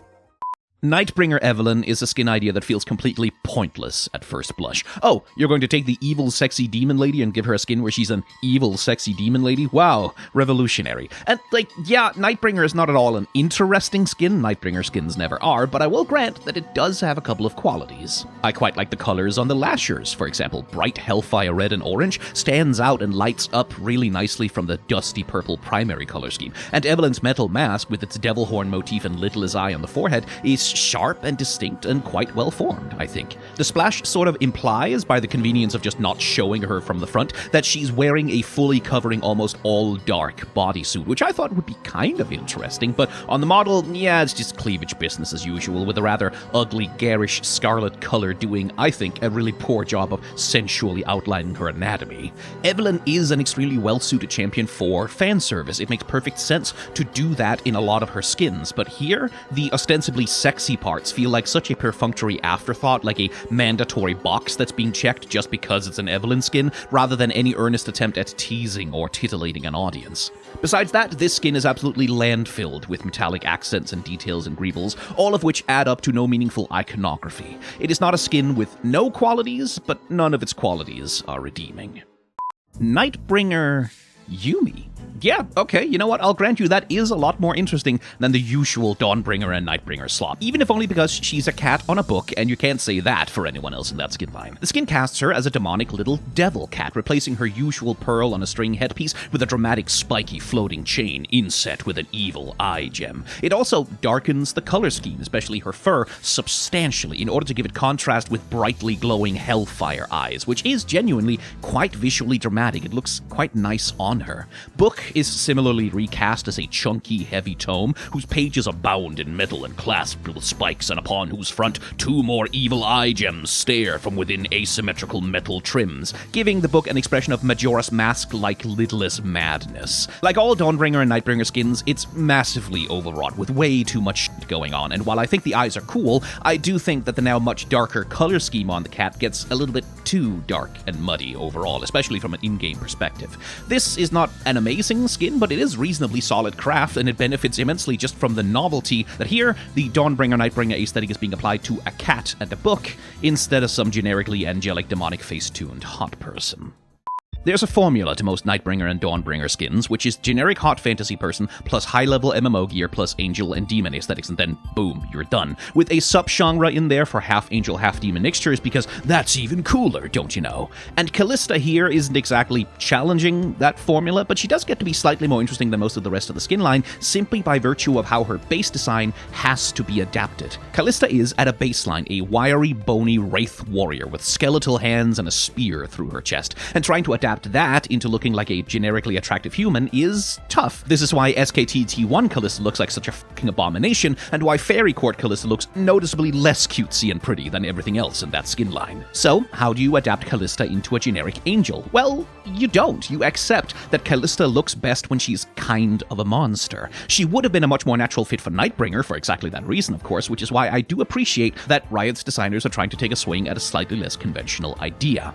Callista here is presented less as a gorgeous, beautiful angel person, and more like a blue-tinted feathered demon almost, with her clawed hands and crest of horns leading into a feathery hairstyle and a flowing mohawk. And all along her anatomy, these glowing lines of blue flow like blood veins under her skin, concentrating around the open spear wound in her chest, which is presented as a physical wound. It's not graphical enough to hit age ratings, of course, but it's also not sanitized to look like some bloodless magical portal through which the spear passes painlessly or whatever. This looks like it's hurting her. Now, I don't want to oversell this. Callista is still wearing the generic over-decorated golden MMO gear. She's still way over-designed with way too much detail going on, and the skin still concedes to the customary perfect face of makeup, which is obviously mandatory and crucial for female characters no matter how many spears they've got stuck through their chest. But in the context of the skin line, Callista does get to be more interesting than most of the other Dawnbringers. She gets to have more of her own aesthetic and her personality, and her base design matters to her a little bit here. And in a skin line that is otherwise as flat and lifeless as this, that does count for something.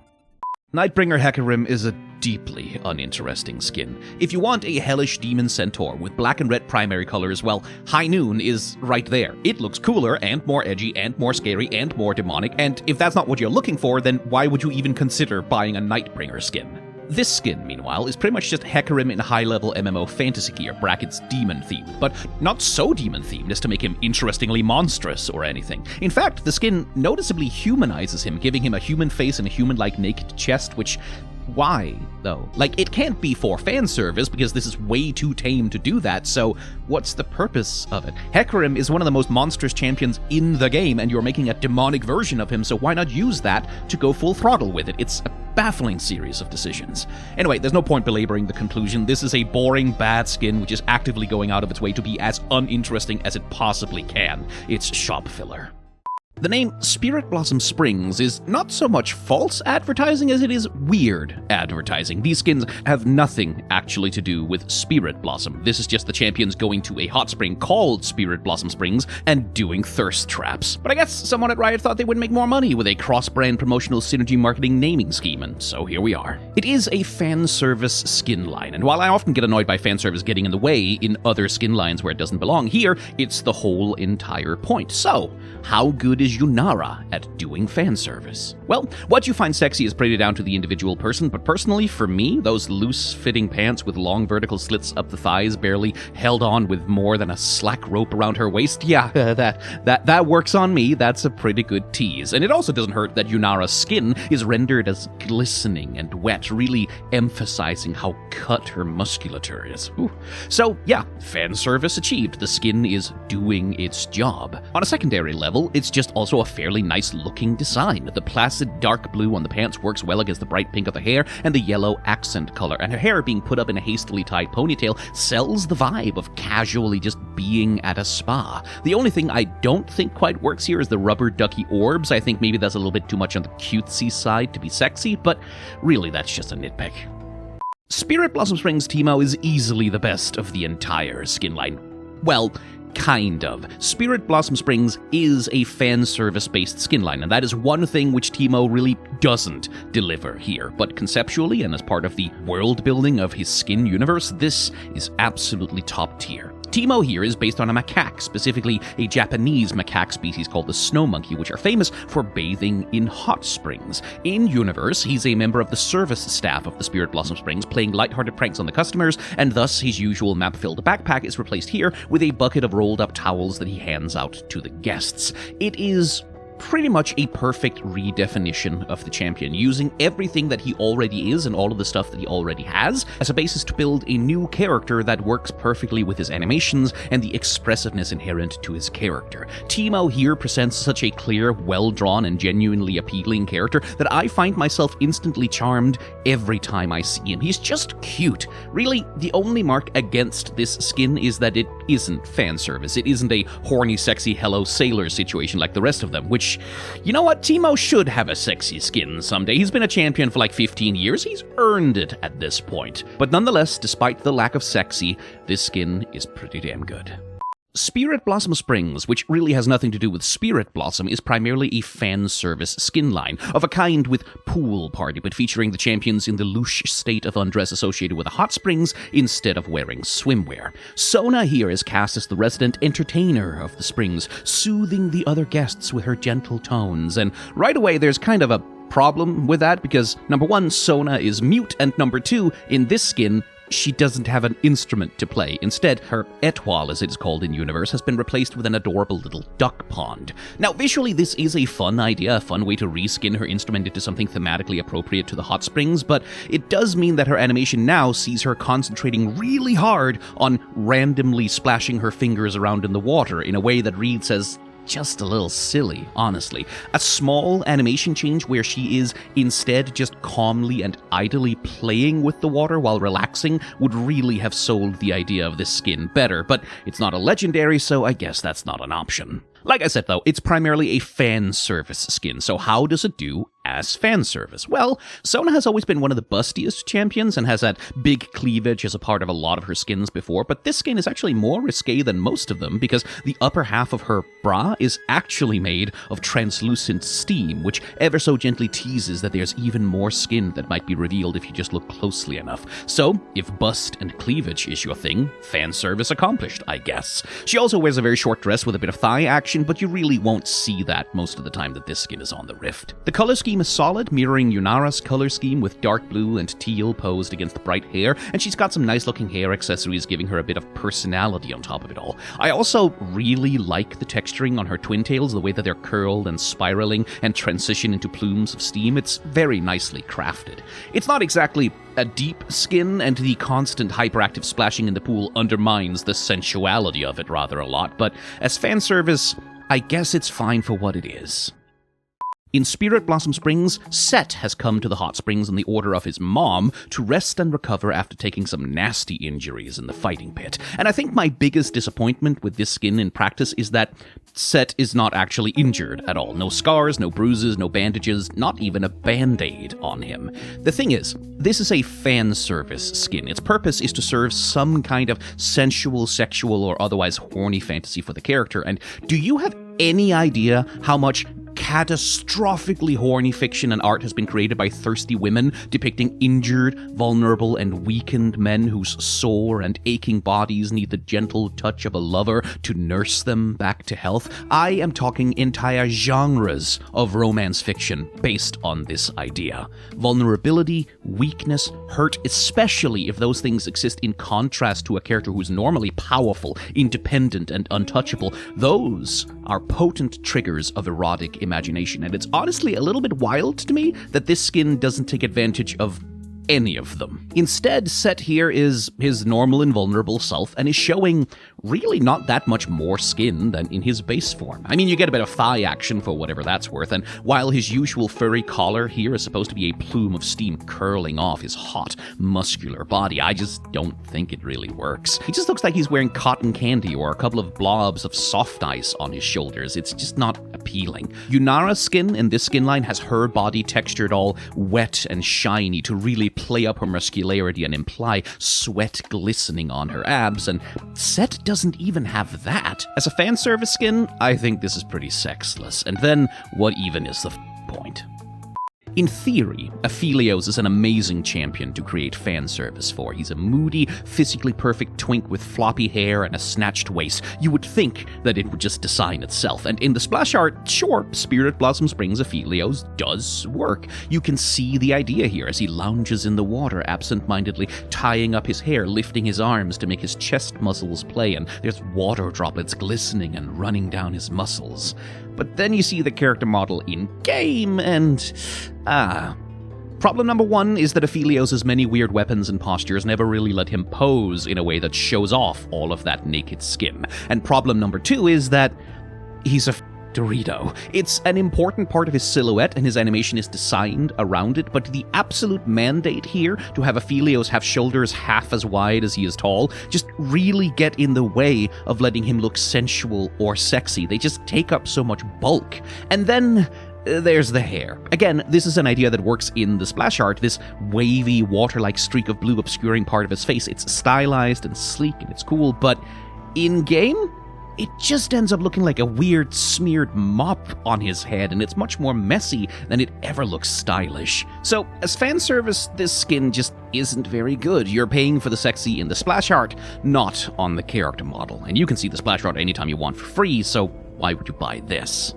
Spirit Blossom Springs is a series of fan service skins, and in League of Legends, that usually means generically beautiful bloodless anime twinks and babes in skimpy outfits. And hey, if that's your trash, I'm not here to judge, but imagine my surprise when I saw an out-and-out Bara furry daddy with a fat gut, a happy trail, and a jock strap as part of this lineup. Now, I've drawn a few of these for commissions back when I was a working artist, specifically as a genre of softcore gay furry erotica, and I would not have expected Riot Games Incorporated, the multinational corporation that's always so happy to comply with censorship law, to publish that as a regular skin. Maybe it's just something that flew past the censors who didn't quite realize how horny the connotations of what's happening here really are, but either way, damn. The splash art especially sells the fantasy here. Volibear notices you, the viewer, with a smile on his face, speaking to you almost as though to invite you in. Come on, the water's great, relax a little. Oh, it's a bit cramped, and then he'll lift up his arm to make space, and you don't mind being squeezed up against me a little bit, do ya? And he'll put his arm around your shoulder and pull you close and tell you dad joke. Like,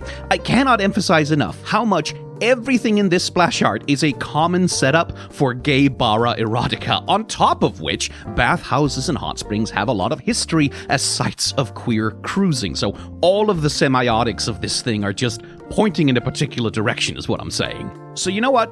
I salute whatever artist at Riot managed to push this skin through the production pipeline. I salute your guts and your love of gut and your service to the gay furry community. Long may your name be celebrated. My only real complaints about this skin is I don't like the gold claws on his hands. They just look kind of awkward and wrong for the softness that the rest of the skin is based on. And the steamer basket on his back is kind of an awkward thing to strap onto him. But this skin wants to be fan service first and foremost. It's meant to be horny to a specific audience, and it succeeds beyond all possible expectations. This might just be the single horniest skin in all of League of Legends, and I kinda have to give it an S rank for that.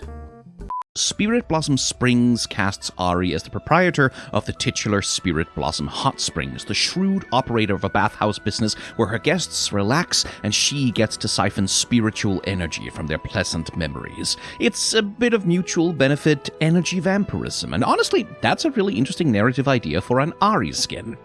But you wouldn't know any of that from the skin itself, because it's really just kind of Ari in a towel dress. She has a lovely, casually messy hair bun, some nice effects and texture work on her tails, and her spirit orb, being a nice little chill fat duckling, is an adorable detail that works really cutely in a lot of her animations. But especially from the perspective of being a full-on legendary, this is really rather unspectacular. Spirit Blossom Springs is straight up a fan service skin line, and from that perspective, Ari feels kinda conservative, honestly. She shows some thigh, there's a little bit of cleavage, but this is hardly the sexiest thing in her skin catalog. There's something to be said for the chill, casual, hot springs vibe of this. It has its own kind of appeal, but it just isn't very interesting or provocative or risque.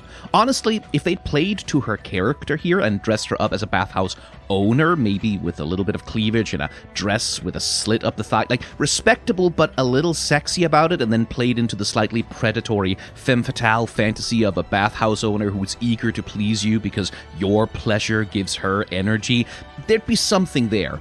But that's, I guess, basically what the After Hours version is trying to do, and they locked that one behind f***ass gotcha bullshit. What we're left with is a fanservice skin which isn't doing a good job of communicating her character in the concept, which isn't taking advantage of that character to make her titillating or interesting, and which isn't particularly risque or sexy. Like, I've seen perfume ads with more erotic tension to it than this. What the skin does have is some baseline nice animation and decent spell effects, but that's table stakes for a legendary. That's the bare minimum, and I don't think this skin is doing anything to rise above that. Spirit Blossom Springs Ari After Hours is, well, first of all, what a mouthful of a skin name, but also, it's one of those skins where the splash art is just straight up false advertising. The splash art presents her as warm, soft, curvaceous, and sensual, the hostess of the hot springs who's rewarding your loyal patronage with an evening of her personal attention. And then you see the actual model in-game, and that's not the same thing. That's not the same thing at all. In-game, Ari looks... well, she looks kind of dead, frankly. Her skin is pale and almost blue in tone, like cold marble in moonlight.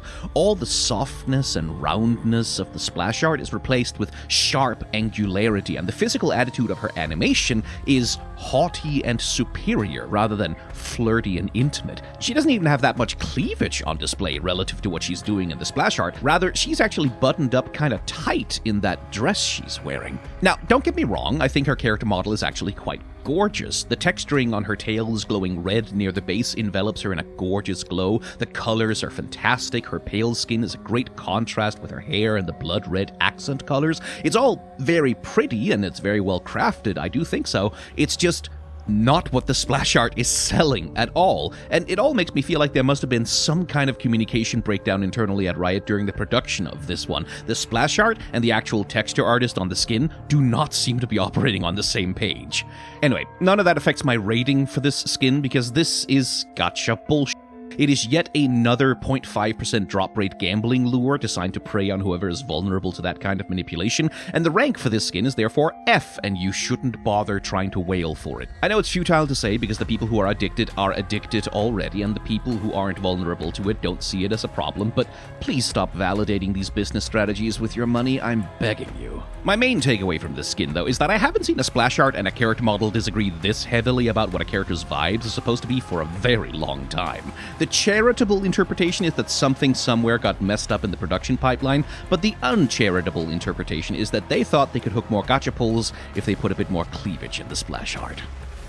You know what, yeah, I'll say it. Bowling League Lilia only wears a skirt because Riot is too cowardly to take a side in the great how would a deer wear pants debate. It would be like this, by the way, and anyone who says otherwise is a heretic and a fool in the eyes of God. Anyway, what a charming little skin. Riot has said, or claimed at least, that they've shifted towards more unique one-off skins for champions, and skins like this one are a good argument in favor of that approach. It's a skin that grows from the tip of her staff. She swings a big round thing around as part of her kit, so what if that big round thing was a different big round thing? And from such simple ideas, greatness is sometimes born. Her staff becomes a bowling trophy. She's clothed in retro-style bowling alley clothes with a cute bowling-themed headband, and a genuinely genius designer had the idea of putting her in knee-high socks and bowling shoes, which turned out to be genuinely delightful. I did not expect to find the sight of a deer wearing sneakers to be as adorable and funny as I do, but hey, you learn something new about yourself every day. Lilia's natural doe-eyed adorableness translates absolutely perfectly to the vibe of a bowling alley pin princess, and yeah, I can't really think of anything that's wrong with this skin. It's just kind of perfect. Brick Toy Corky is a good example of good artists working with limited resources. Corky is, next maybe to Zillion, the clunkiest and ugliest character model in all of League of Legends, but he's always had the advantage that most of his animation consists of aerial swoops and dives and jiggles rather than any complex character animation. And so, a skin like Brick Toy, which deliberately makes his physical shape even clunkier, can take full advantage of his limitations to strengthen the fantasy that it delivers. This is competent design work, and I do take my hat off to that, but what on earth kind of Brick Toy is he supposed to be here? Because if I'm reading the skin description right, this sounds like a chicken jockey reference with the serial numbers filed off. And therein lies the problem with this skin. Like, yes, it's cleverly taking advantage of Corky's limitations, but what it does with that advantage is just make him wear a chicken hat and fly around in a chicken toy, which, I mean, I guess your mileage may vary on how much you like poultry, but that just feels like spinning an entirely random wheel of themes and picking whatever it lands on. The end result is a skin that quality-wise looks about as good as a Corky skin can without being a legendary, but it looks good in service to no particularly interesting concept. Victoria's Fiora is the ranked reward skin for this split, and thus one of its main functions is to be commemorative. It's meant to look flashy and expensive and exclusive so as to serve as a badge of honor for those who own it. And it does do that, but I just don't think it ends up looking very good as a Fiora skin. To me, the flaw here is one of over-design. There's just a bit too much going on here. An elaborate handguard on the sword, an elaborate feather shoulder piece over her metal shoulder piece, which is also shaped like feathers, over a secondary shoulder decoration that is also shaped like feathers. Elaborate chaps/high boots, and a corset, and a chest decoration, and that circlet, and a complex disheveled haircut spilling out over that circlet. Because there is so much going on, nothing here stands out. Everything is crying so much for attention that it just becomes visual white noise. Only the Challenger Chroma manages to use its color scheme to balance it all out and create a contrast and structure, but a design like this really ought to work no matter what chroma you put on it. Fiora especially is a champion who can benefit from stylized sleekness and simplicity. Load her up with too much detail, and she just kind of looks like someone who couldn't decide on an outfit in the morning and wore everything in their wardrobe all at once. Huh, I didn't know Demon Blade Tryndamere was getting a visual update. Visions of the Fallen is a new skin line that imagines what champions might be like if they were corrupted by darkened weapons, and Tryndamere is a particularly apt subject for that idea because once upon a time, the lore was that Tryndamere's undying battle rage was a curse inflicted on him by Aatrox to corrupt him. This has since been substantially retconned. I think this was also back when the Darkens were briefly supposed to be aliens from a fallen space empire, but it's a fun little Easter egg connection. It would have been fun then if this version of Tryndamere also had looked a little bit like Aatrox or reflected Aatrox's darkened style a bit to sort of showcase the connection between them, because what we actually get here feels rather generic. Besides the basic morphology, there's very little left of Tryndamere himself here. No shredded vestiges of his costume still clinging on, no amulet with Ash's face dangling around his neck or whatever. But if the idea here is that he's completely been taken over by a Darken and there's nothing of him left, then I really can't tell much about what that Darken's personality is supposed to be either. Aatrox has his literal Iron Fist and banner wings, Rost has his skull-faced Grim Reaper mask and Steel's Kane's hammer pants, and Naafiri has her shredding collar and her earring. It's all design that communicates something about their personality, but Tryndamere just kind of looks like a demon guy with a big sword, and not even a very interesting sword, just a big sword. There's something like a face on his shoulder armor now, which I guess that's supposed to be the Darken, but in that case, honestly, the skin should have made Tryndamere himself headless to literally represent him losing his capacity for rational thought, a final victory for his undying battle rage. But yeah, no, he just kind of looks like a demon guy, and that's a bit of a pity. Visions of the Fallen reimagines champions as what they might be if they were corrupted by darkened weapons, and I quite like this version of Garen, actually. Like the Tryndamere skin, Garen ends up aesthetically looking mostly kinda generic, like any of 1,000 other fantasy demon dudes. And again, I wish that he either had a few pieces of his old costume still clinging to his body, like his scarf, for example, which here is replaced with some inexplicable blue tentacle, or else that we got a clear sense of the personality of the Darken that has possessed him. We don't really get that, but there is some storytelling happening through contrast. Garen's base form is all big round pauldrons and a very boxy silhouette, so instead, the Darkin is spiky and triangular. Garen's regular sword is long and slender and elegant, and so the Darkin blade is short and thick and brutal. Garen's normal facial expression is dour and serious, and so the Darkin is smug and arrogant. The Darkin is, in other words, a perfect shadow of Garen, his mocking dark opposite, defiling him not only by stealing his body, but by violating the things that he believes in, something which the sparse lore of the skin also seems to confirm. And that's something. It's not exactly groundbreaking, it's just a trope, but it does give the skin a little bit of intrigue beyond just whether or not you think it looks cool, and clearly some thought and consideration has been put into expressing this idea of oppositeness visually, so call it a B. Visions of the Fallen is a skin line exploring what the champions in League of Legends might be if they were corrupted by Darkin weapons, and Jarvan is easily the best of them. Where Garen, and especially the Tryndamere skin, end up just kind of looking like generic demon warriors without any real personality to them, Jarvan IV has a clear aesthetic identity. He wears an exaggerated crown on his head, flanked on either side by wide, wing-like shoulder pauldrons, while his triangular torso and the snatched little waist evokes the exaggerated proportions of superheroes. This is all the visual language of heroism and martial nobility, but it's corrupted and subverted by the demonic aesthetic overlaying it all. Jarvan's human face remains, but the skin is sallow and the lips are ragged like a desiccated corpse, and viewed from above, his shoulders and torso open like a consuming maw, almost as though the human face is in the slow process of being swallowed by the Darkin body, his shoulders ringed by teeth like chitinous bone. This Darkin, you can tell, is a tyrant, a consuming demon king. Not only a dark subversion of the noble prince that Jarvan believes himself to be, but a horrifying vision of the despot he could very easily become. It's a skin that resonates with some of Jarvan's basic lore in that way, and seems to say just a little bit about the character. Honestly, the biggest mark against this skin, besides Jarvan's outdated animation, is the prestige nonsense it's got going on. The skin is covered in crystalline surface texture nonsense, and the color palette is way too soft for the concept, and I think that does work against the impact, but at least they have the good sense not to lock it behind gotcha bullshit.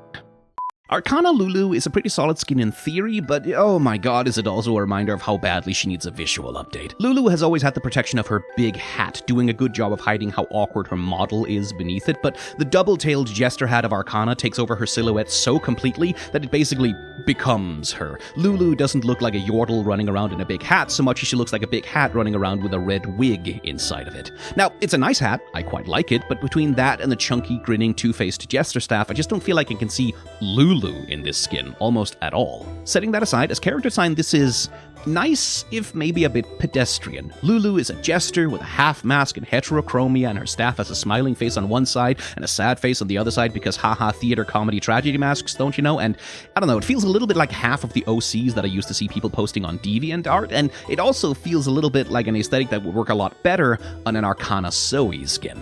On the other hand, though, it does look damn good. Like, yeah, it's a bit overloaded with details and maybe a little tropey, but the color scheme is a banger, and I can't help but like the exuberance that this skin exudes. It feels like a skin that is ultimately excited about itself, and that is more than I can say about a lot of Riot's output recently.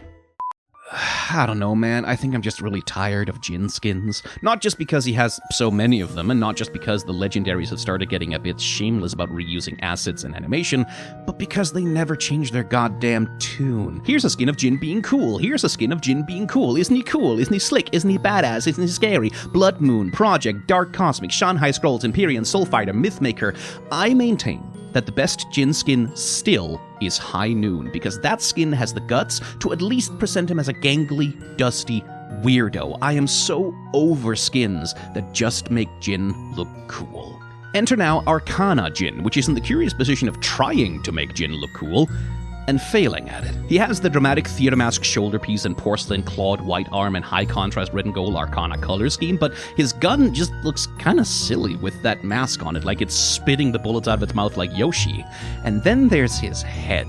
First of all, he's apparently not wearing a mask. The white face is just what his head looks like, but then his headpiece has human faces on the side, and then a golden replica of his normal face on the back as a mask, and it just looks ridiculous, looks silly. It looks like those sleeping human faces on the sides are earmuffs or headphones, and the mask on the back makes it look like he's wearing the headpiece the wrong way around.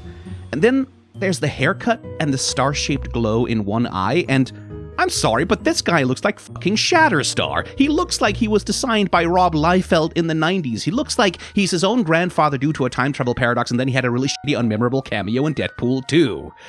So yeah, I am very tired of Jin skins that try to make him look cool, and this skin tried to do that, but failed so spectacularly that I don't actually know if that makes it better or not.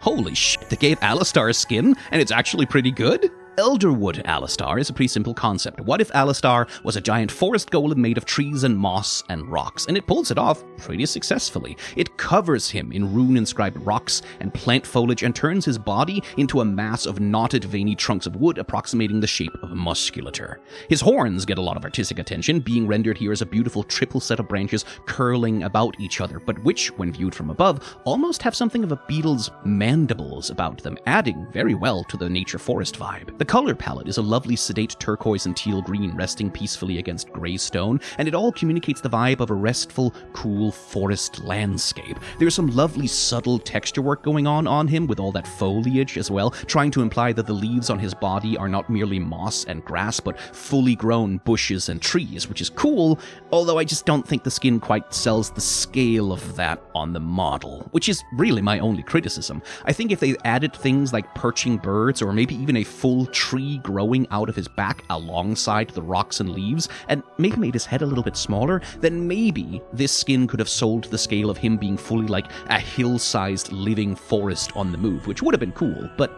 that's a minor nitpick, really. This skin has genuinely beautiful texture work and just looks pretty damn good on the model. What more do you need?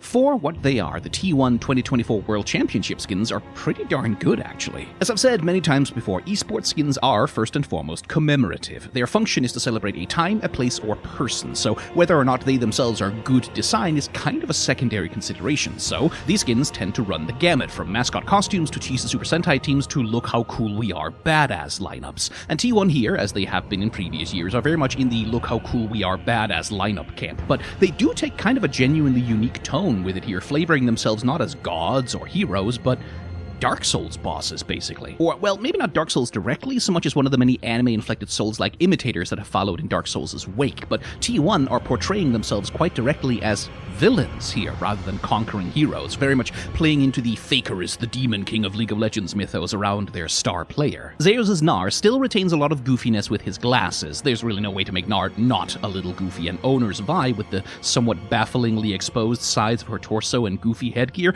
looks a little bit more cosplay-esque in her costume design, but Carrie as Pike, and especially Guma Yuzi's Varys, play the menace really straight, looking villainous and very evil in their expressions. The Prestige Silas, with his torn and broken armor and wild asymmetrical aspect, looks particularly menacing, incredibly boss-like, but Faker's Yone is the crowning jewel of these skins. This is fully a Dark Souls boss, some tragic, beautiful king who lost his soul in a vain attempt at preserving his kingdom, or something like that. His costume is stark and actually fairly simple and underplayed, giving space for the mono-eyed crown and the swords to take the spotlight here. And I tell you what, Yone does make those European-style straight swords look pretty good, which I wouldn't have guessed for a character who's so designed around curved katanas. Faker's Yone here looks fully like the kind of late-game Souls-like challenge boss that people make memes about dying to over and over again, and which some determined streamer is eventually going to become a legend for beating blindfolded with a dance pad and a Guitar Hero controller. Arcana Zillion. Well, at least Riot are doing something to keep him out of the 1000-day skin club. The trouble with any Zillion skin is that Zillion is so old. He's so old! His model is so clunky and stiff, and his rig and animation are so basic, and short of a legendary skin that fully replaces all of that, there's just nothing a skin can do to make him look any better. In fact, the better a skin looks in theory, the worse it will look on Zillion, because the deep inherent problems in his underlying model become even more obvious and apparent. Like, look at his run cycle on this skin, just look at it, good grief. It's genuinely kind of embarrassing that Riot still let him and Corki look like this in 2025. Going only by the splash art, sure, this is a fairly decent design. Zillion is a tarot-themed master of time and fate that squares with the aesthetic and ideas of the skin line. I think his robes are maybe a bit on the boring side, and something more interesting could be done with his hair and beard, but it's decent enough as a general idea, and maybe this will look good when he gets a visual update, but right now, yeah, nothing looks good on Zillion. Arcana Karthus is like 1 or 2 steps away from being truly great, and it frustrates me. As it stands, this is an excellent use of what Karthus already is, a lich necromancer archetype, to create a different kind of character by recontextualizing him. In this instance, he becomes a masked and inhuman embodiment of arcane and unknowable magic and mysticism, the avatar of some forbidden magical geometry that is not for mortal minds to know. His costume looks mystical, but could be anything from religious to imperial. His curled twin snake staff evokes the idea of the caduceus, but looks aggressive and dangerous rather than like an implement of healing. The swinging pendulums on his shoulders look like executioner's blades, and his shoulder piece, along with the crescent shape of the headpiece, forms a fantastically striking bit of big geometry around his head, with the long drapes that frame his mask especially lending an air of gravitas to the character. But it's just missing something. Like, for one thing, I think the design loses steam from the waist down, which lots of League of Legends designs don't design much below the waist, because mostly you're seeing the top of champions in-game, but here, the very basic robes and boots just kind of undercuts the extravagance of the rest of the design. It looks not grand enough. Second, he's a little bit too human, I think. Like, I kind of wish that his mask was blank with no eyes, or maybe a single eye in the center of it to make him more bizarre and unknowable, and I can't help but think that, like, what if he had no waist and midriff and his chest piece and shoulders were just like free-floating or connected to his lower body by visual effects and magic instead of like a physical human body? Something like that. Something to really place him in the realm of the mystical and unknowable. Like, this feels so close to an S-tier skin, but it's just missing that last little bit of something, the surprise, the unexpected, the thing that goes beyond. Arcana Aurora is not very good. Or rather, she's a perfectly good skin, perfectly decent, very cosplayable, she has a good color scheme, looks nice, until you put it in context, because as part of the Arcana line, yeah, no, this is unfortunately kind of bottom tier. Arcana is at its very best when it recontextualizes its champions into expressions of the strange and the divine, like these semi-deific avatars of the Arcana of the Tarot, full of the vibes of fate and sacred geometry and unknowable knowledge. Arcana Tahm Kench is the absolute gold standard here, embracing the monstrous, unknowable, and uncanny, with Ahri, Karthus, and in their splash arts, even if not in their character models, Hecarim and Camille also managing to create that feeling. Aurora, on the other hand, in her base form, she is an adorable bunny girl witch, and in Arcana, she is also that, but maybe a little bit goth about it. Which again, a slightly goth bunny girl, that is a good costume. That's fine in and of itself, but there's really nothing here of the inscrutable, the arcane, of knowledge beyond knowledge, or the patterns of fate, or any of the mystical theming that's supposed to make Arcana special. Something as simple as a mask, or here's an idea, what if her hat had a veil hanging down with celestial star patterns on it? What if her ears were replaced with floating magical sigils that vaguely occupied the same shape as her bunny ears? What if there was something supernatural about her? It's a perfectly fine cosmetic, but I would throw a chroma on it and pretend like it's from any other skin line, because as an Arcana skin, it's bad. Just before he was killed for cheap shock value to try and generate buzz for Charisma Vacuum Zahin, Xin Zhao was given a little bit of a storyline, featuring him journeying home to Ionia for the first time in many years and reconnecting with his cultural roots. For about 5 minutes until the plot starts happening to him instead, but still, it was a thing that happened. To express and commemorate the storyline, and to throw a bone to the Xin Zhao fans who were about to see him get killed off as a plot contrivance, we get this Trials of Twilight Xin Zhao. And in the context of the story, this is Xin Zhao being clothed and armored in the aesthetics of his homeland. It's a kind of visual homecoming, a reintegration into the culture that he was kidnapped away from as a child. You can kind of almost see it as a sort of what if Xin Zhao had been designed as an Ionian champion from the start, alternate universe take on the character, which I do think is interesting. The stark white and blue of Demacia is softened here into greys and teals, and the hard forged metal of his armor and spear are blunted and rounded into natural wood pieces with much more organic shape language and richer textures. The Demacian elements remain in his blue shirt and the sharp winged spear point, but they are an accent to his character now, not the whole of it. Especially the golden bell on the red robe on his spear draws a stark contrast with the Demacian cobalt banner hanging on his base form, while the very clearly magical tattoo on his spear arm would frankly probably get him executed by the Mage Seekers back in Demacia's royal court. It all makes for a very effective change of visual allegiance. Regardless of my disdain for the storyline that created this skin, I do think the skin is successful as a piece of storytelling and as design. You see this skin in context with his base form, and with fairly minimal background knowledge, you kind of understand what that difference means. Xin Zhao looks good in Ionian garb. His style and animation and affect translates to it very naturally, and he feels at home in it just as much or even more than he does in his Demacian base form, which itself is also a mixing of stark Demacian rigidity with Ionian naturalistic fluidity to begin with. League of Legends runs enough on comic book logic that one hopes Xin Zhao could be miraculously resurrected in the future and go on to receive better narrative development, but at least the visual commemoration of this cheap shock value death is a solid piece of craft.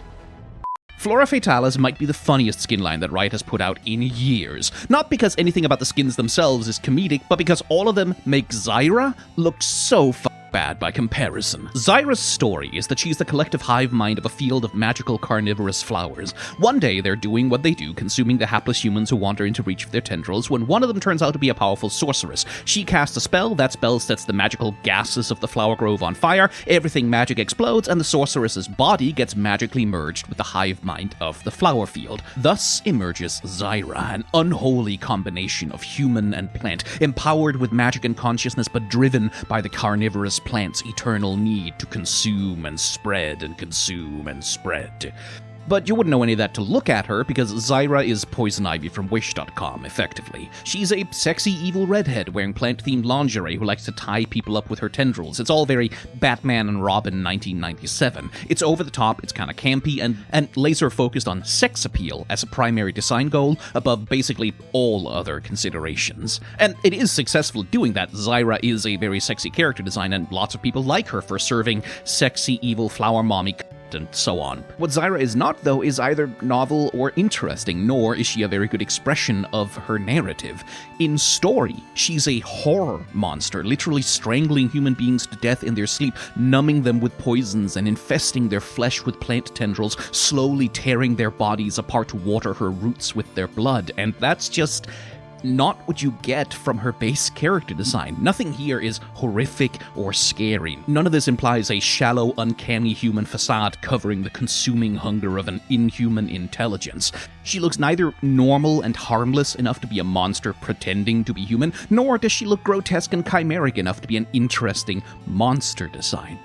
But you know what does? Flora Fatalis. I'll do full reviews of each skins in their own videos, but the 3 skins revealed so far each feel like a pitch for a full Zyra rework on their own, and any one of the 3 would be a far superior expression of Zyra's story and concept. These skins do a much more interesting and committed job of playing with the mixing of human and plant features and incorporate the horror element that ought to be important to Zyra's character design. It is genuinely kind of hilarious to me that Riot is so casually demonstrating that they absolutely could do an amazing Zyra rework if they wanted to, but they're going to do it with a skin line that's probably never going to have a Zyra skin in it. And even if it ever did, how would you ever justify not making that skin just her new base design? The whole Flora Fatalis skin line is genuinely just running laps around her at this point, and it's very funny to me. The new Flora Fatalis skin line looks amazing, and the first 3 skins in the line seem to be playing with 3 different levels of anthropomorphization. Soraka is the most anthropomorphic, the most human, and the least monstrous of the 3. She could, at a glance, be confused for a human in a fancy costume, even wearing something that looks like clothing with the dress design down her front, complete with wide shoulders that bloom into a high collar around her neck. But then you look a little closer and, oh, that high collar is actually the fleshy red-spotted folds of a fungus cap, and she's not so much wearing a dress as a dress is sort of growing from her skin with these pale folds of flesh hanging off her body from her torso.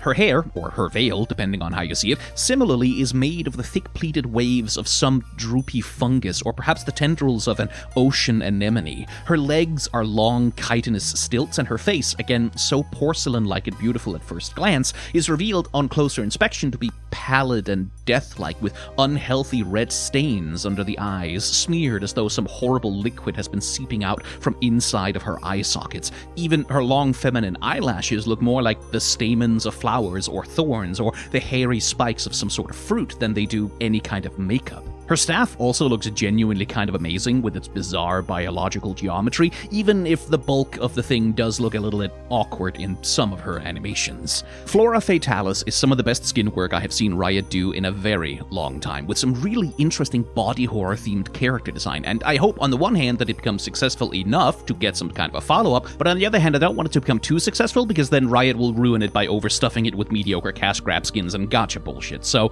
consider buying it, but not too many of you. Just the ones with good taste. Flora Fatalis looks amazing, and the first 3 skins in the line are playing with 3 different levels of anthropomorphization.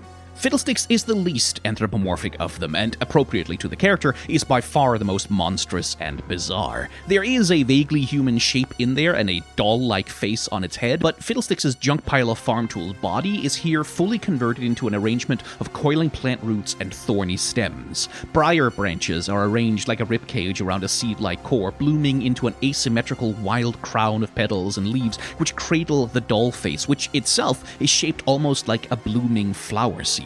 The face resists the temptation to be genuinely pretty. Instead, it is just the upper half of a porcelain doll-like face, absolutely failing to disguise the toothy maw that lurks beneath. Like a carnivorous plant mimicking the surface likeness of another plant to lure in prey, Fiddlesticks is mimicking just enough of a human face that if the body sits very still in the dark, some human might come close enough out of curiosity that the trap can snap shut.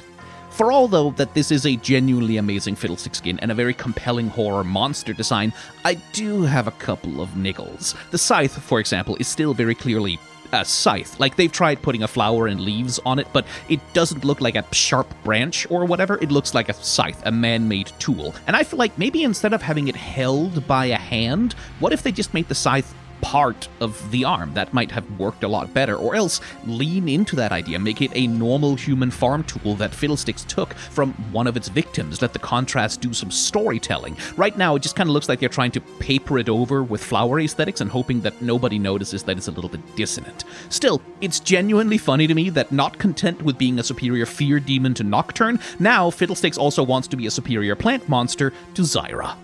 Flora Fatalis looks amazing, and the first 3 skins in the skin line seem to be playing with 3 different levels of anthropomorphization. Where Fiddle is the most monstrous and the Soraka is the most human, then Lysandra is the middle point between them. Identifiably human in shape in a way that Fiddlesticks isn't, but far more monstrous and horror-themed than Soraka gets to be. It takes Lysandra's base design expression, this statuesque towering woman in a long stately dress, and replaces all of her usual thick, angular, geometric icicle shapes with the slender, spiky curves of flower petals and plant thorns. Her dress is now shaped like the closed-up leaves of a black rose, and the podium of ice is now interlocking weaves of thorny vines, and that is an amazingly efficient conversion of her base character design. The color scheme runs from black with bright pink accents at the bottom, all the way up through pale teal, and then blooms into scarlet and pale yellow on her head, which is also where the body horror really starts to set in. Her head is split apart into flower petals with an eye-like seed resting in her forehead, and the blooming petals of the flower trailing down her back are complete with stamens that are tempting pollinators. It is at once beautiful and utterly grotesque, with the texture work on her head really putting work into making the surface look fleshy and veiny and biological. It almost looks moist or swollen. It's disgusting, and it's amazing. The coolest little body horror detail, though, is her hands, where, if you look closely, you can barely see a little bit of human flesh tone holding on, slowly being choked out of her by the pale chlorophyll green that's working its way down her arms. And that's also effective storytelling. This isn't a plant that's trying to look human, this is a human that's being eaten alive from the inside by a plant parasite. Her visual effects are really the only thing holding this skin back from an S rank from me. I feel especially that casting her ult on herself should heighten the body horror by having her body bloom into a terrifying corpse flower or something. Instead, it's just a big, fairly normal-looking flower, which feels like a little bit of a miss to me. Still, what a goddamn good skin. I really hope this skin line gets to stay this good.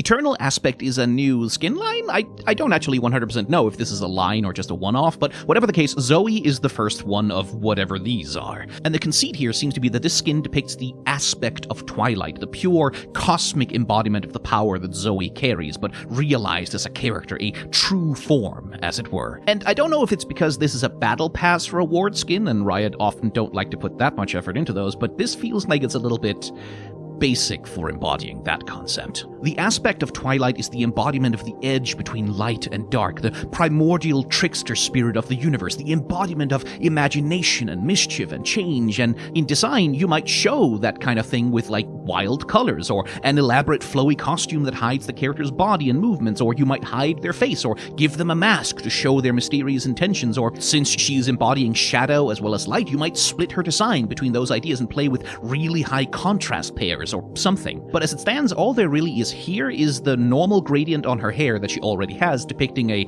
Twilight sunset sort of gradient, and besides that, she just kind of looks like an astronaut almost, like she's wearing a sci-fi space suit. This skin copies a bunch of the decorations and designs from other Celestial League of Legends things, especially from Legends of Runeterra, but there's very little here that looks unique or specific to Zoe or the aspect of Twilight. There's no character storytelling here, and that's really a pity.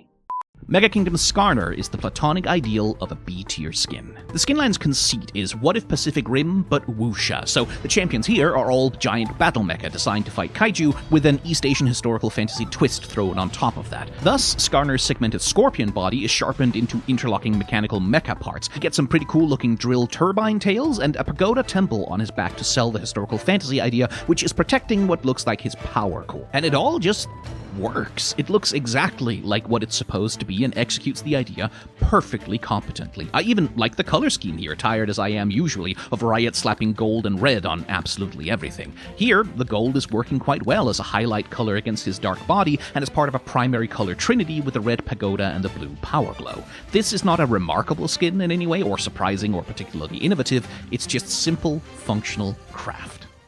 Is Biko, like Nico, disguising herself as a bee? Or is she some kind of lizard creature in the bee universe that pretends to be a bee in order to steal honey? Or, yeah, well, who cares? That doesn't really matter. The bee's skin line in the Riot Games skin line universe isn't really about consistent ecology. It's just what if champion but bees. Still, I do feel like the skin might have benefited from a little bit more visual clarity about whether we're supposed to read Nico as an actual bee creature here or someone dressing up in a bee costume, because it looks weirdly 50-50 on that front. Personally, I think the idea of Nico as someone who's just so enthusiastic about bees that she dresses up in a full bee fursuit is an adorable idea, but with her honey-soaked eyelashes and furry tail and wings, I'm not really sure if that's how I'm supposed to take this. Again, none of this really matters. If you are charmed by bee-themed Nico, then this skin is completely successful at what it's trying to do. I'm just a nitpicker who thinks the design is a little messy and could stand to be a bit more specific. Riot has tried a mecha skin for Wukong before, with Lance Estrada's back in 2018. Now, 7 years later, Wukong's new Mecha Kingdoms skin runs into exactly the same problem as its predecessor, which is that Wukong's jittery, hyperactive animation just simply does not work with the skin that is trying to communicate building-sized kaiju fighting mecha grandeur. Wukong is a jittery, caffeinated monkey rascal, and his animation is, at this point, very dated in general, and so the effect of this skin is that he looks a lot more like maybe some kind of a Super Sentai sort of character, rather than, you know, a mecha the size of half a mountain. And it's a pity, because outside of the conflict between the animation and the model, it's actually kind of a rad robot design. It suffers the curse of the Riot red and gold color scheme, which I recommend the Pearl Chroma if you want to avoid that, but I do like how aggressively sharp and spiky this design is. It's visually quite noisy, especially with all of Wukong's jitteriness, but it does have some of that appeal of like a cool Gundam that you sketched in your school notebook when you were 12, and then an official Gundam artist saw your post about it on Twitter and made a real illustration out of it. You know, it's kind of that kind of vibe. It's a very over-designed mecha, but it's over-designed out of what looks like enthusiasm. I also do like how expressive the decorative head feathers are here. They're reusing the rig and animation from Radiant Wukong, I think, but their presence here does add some much-needed air and space and whimsy to a design that otherwise gets kind of crunched down and hunched over a lot of the time. It gives him some height, some air, some space to play with. Wukong cannot overcome his animation problems here, and he can't really sell the fantasy that the skin is designed to try and sell, but I do think that this is going to be one of his best skins the day he gets a proper visual update. Ah, the Riot red and gold color palette strikes again. It really is an obsession with this company. Darius is kind of an unexpected pick for a Mecha Kingdoms skin, but he's certainly not a bad fit for it. Any character who can look big and menacing and who has a big chunky weapon to swing around really kind of fits the bill of the skin line, and given that this is a legendary skin, it also comes with a bunch of extra custom animation to help sell the fantasy. The recall, where he steps onto a kind of recovery platform and gets taken away from maintenance, does do a genuinely fantastic job of selling the kaiju-sized scale of him, and his home guard, where he deploys a pair of drones to follow him around as he jets across the battlefield, is genuinely kind of fantastic, with a lot of good secondary motion animated into the armor pieces that gives him that mechanical sense of assembly. There's good use of the jetpack in his ult, and he has a solidly designed silhouette, and it all looks perfectly credible as a big kaiju-punching mecha with a little bit of fantasy theming. For being a legendary, though, it should also be said that nothing here is really exceptional or innovative or surprising. Like, if you were to tell me Darius in Mecha Kingdoms, then this is more or less exactly what I would immediately imagine he would look like, which makes it hard to get particularly excited for this skin. Like, it's good, it's well executed, but compare and contrast this with an 11-year-old legendary like Dunkmaster, and it really doesn't compare in terms of personality, does it? Ah well, at least it's still better than God King. The funny thing about Machine Herald Victor is that I was never really a huge fan of Victor's original design. It was always a little bit underbaked to me, and not really a great representation of a transhuman radical avatar of cybernetic self-enhancement. But now, with Victor's visual update and my complicated feelings about Arcane Season 2 and the direction that Riot is taking the universe, yeah, you know what, I'm not gonna lie, I do feel some genuine nostalgia looking at this skin. Imaginary past golden ages are always fake. There is no better time to which to return with a V, but I will admit, the old design did have its charms, and it does look a lot better now that it's paired with a fully modernized model and animations. Now, does this skin have a lot of value outside of pandering to that nostalgia? I think not really, no, but that's kind of okay. The whole point of this is to commemorate and preserve something of who the champion used to be before the rework, which is a practice I think does have some real value, and I do wish that Riot would do traditional skins for more of the champions in the game who have been radically updated. Like, imagine a traditional skin for Galio. That would go kinda hard. Panda Pal Lux is a charity skin whose proceeds will go to Riot's own corporate charity fund, which, by the way, have you ever read the impact reports that Riot puts out for that thing? They are a fascinating study in self-congratulatory corporate speak. The fund does seem to do some actual good in the real world, so it's not like a bad thing, but if you want to do some charity, rather than buying this skin, maybe consider donating to Doctors Without Borders or the Palestinian Children's Relief Fund or any other charity that you like, and then do it directly, because that's a lot more efficient than funneling it through a corporate PR initiative. Plus, when you do it yourself, you can write it off on your taxes. Anyway, the skin itself it's fine. It's really nothing to write home about. It's partly a commemorative skin to celebrate the World Championship in 2025 being held in China, hence the panda theming, and presumably they chose Lux because she's the champion most able to sell literally any skin that they slap on her. But outside of some panda and bamboo theming in her visual effects, there's really not that much panda about what she's got going on here, at least not that I can tell. She wears a green and gold and white dress with some light bamboo imagery and has her hair done up sort of like panda ears, I guess, and she's dressed in Chinese fashion, but that seems to be about the extent of it. It's a reasonably cute dress, albeit like with most newer Lux skins, you can really see the age of the model and animation clash with the production values of the textures. She looks a bit stiff and odd in motion, ultimately. But yeah, this is a C-tier skin. It's fine. You can buy it if you want to contribute to a corporate charity, but it's really nothing special. The latest Darkin to join the League of Legends is Zahin the Unsundered, and oh my god. Okay. So, Zahin is the good guy Darkin. He's the Darkin who was too noble and honest to be corrupted by blood magic like the others, and he helped the Kinku Order seal Rost and Varys in their weapons, but then he was like, no, I'm too dangerous, I need to be sealed away as well, and so they put him in a spirit temple for 1,000 years, and it's angsty, and then yada yada, LeBlanc, yada yada, plot machinations, and oh no, Noble Zinjal has to randomly sacrifice himself in order to become Zahin's new host because LeBlanc happened to attack while he was home for the holidays. It's not a great storyline, honestly. It's a bunch of overfamiliar narrative tropes held together with spit and duct tape, and no amount of gorgeous Fortiche animation can really save that. All of this drama and backstory and noble self-sacrifice and ooh, LeBlanc has spooky plans foreshadowing, all of that is in service to introducing a design that is handsome Squidward, the I can be your devil or angle meme brought to life, but unironically. I really cannot stress enough how exhausted I am with beauty as the standard that character design tends to default to. Because, like, what is Zahin's primary character trait visually? What's the primary thing that he's got going for him? well, he's pretty, and that's about it. He's got abs and pecs and perfect cheekbones, he goes around shirtless, he's got those dark, dramatic eyes, and I'd call him fan service, but honestly, it all ends up being so sexless.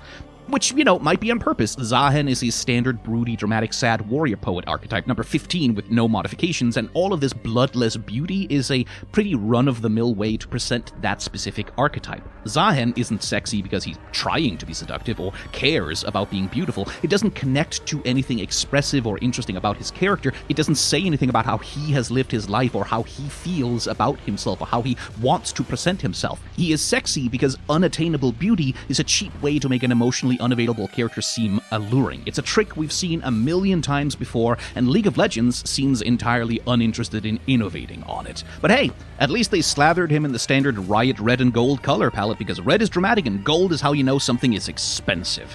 Zahen is Shuriman. There's no Shurima in his aesthetics. Zahen was an Ascended. There's not really any trace of his Ascended form in his design. Zahen fused with Xin Zhao, and there's no real trace of Xin Zhao in his costuming or appearance. Well, I guess maybe except for the cheekbones, kind of, but he didn't even keep Xin's hairline. The main visual goal with Zahen's design is superficial visual pleasure. He looks beautiful, he looks powerful, he looks cool, he looks striking, but it's all surface. There's no expression here, no storytelling.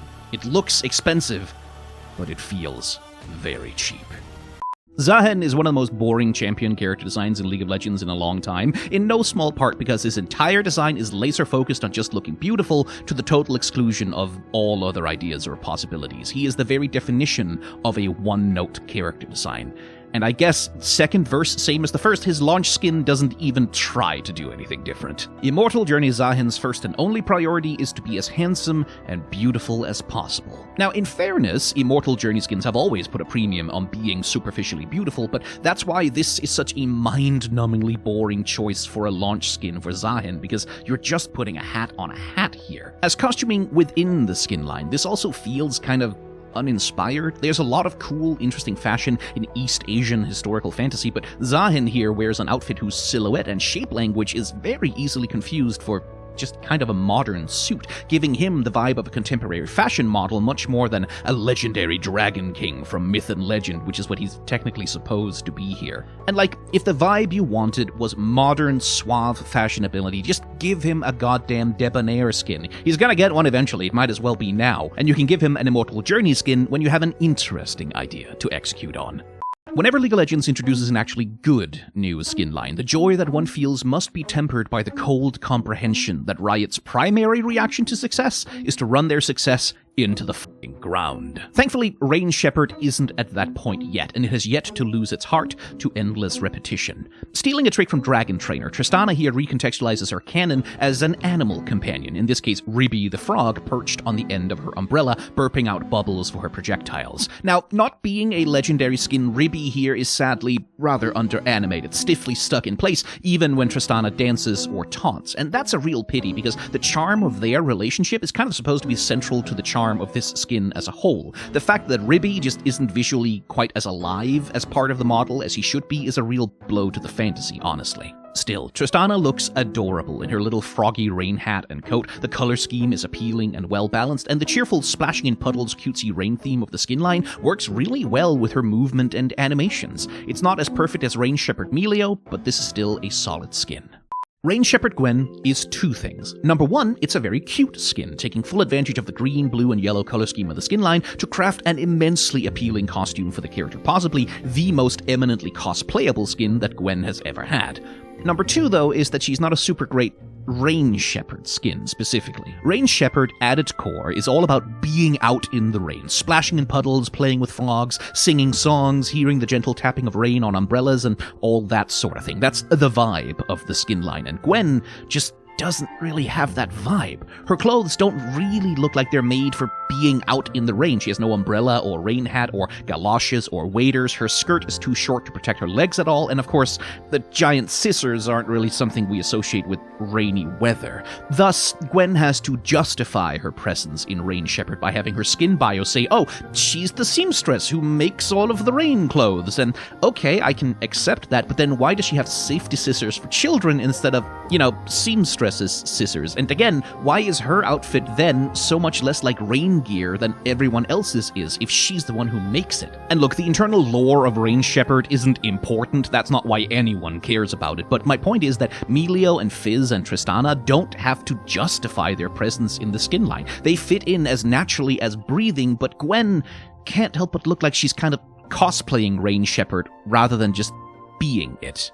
Again, this is not a huge issue. She still looks cute, the skin is still good, it's just not quite as cohesive or natural as the other champions in the line. Mel finally gets a third skin, and it's a Mythic Essence Prestige skin.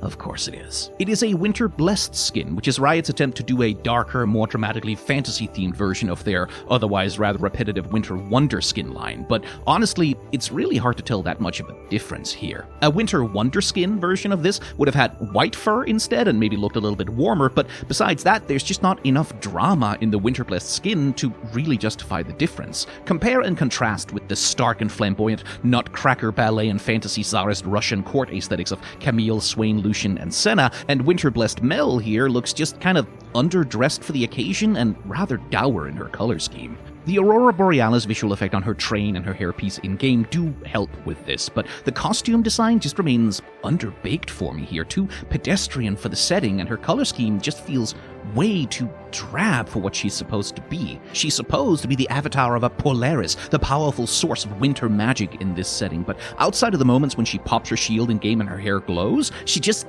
doesn't look that powerful or command that much attention here. The contrasts are too timid, and the outfit is too simple. It's by no means a bad-looking skin as such, it just really doesn't feel prestige in any meaningful way, especially not compared to the other skins within the same line.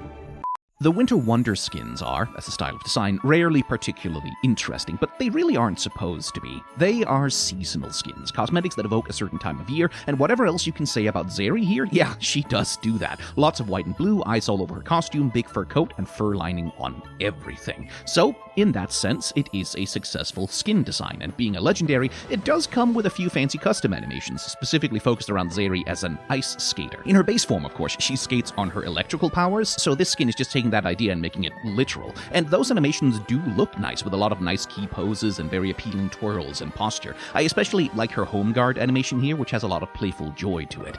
Still, I can't help but nitpick it a little bit. If you wanted Zeri as a figure skater, which is what both her animation and the skin bio heavily communicates about her, then this costume just feels kind of boring. It's partly down to the demands of her silhouette. Zeri is designed a lot around her big heavy coat, and so in this skin she has another big heavy coat, but with some fur lining on it to make it winter-like, and underneath she wears a fairly dark blue dress, also with fur lining. Relative to the flamboyant and often very colorful expressiveness of figure skating outfits, this does feel a little bit drab as a skin. The idea seems to be to deputize the visual effects to do the heavy lifting with passive sparkle effects, which works to a degree, but it doesn't make the costume itself any more interesting. When she ults, her coat turns into translucent ice sheets, and the dark base dress becomes a bright monocolored unitard, which, okay, that is more figure skater-like, but it's still not very visually interesting. It's mostly a fairly flat color without any real contrast, meant to serve the purpose of communicating her powered-up state.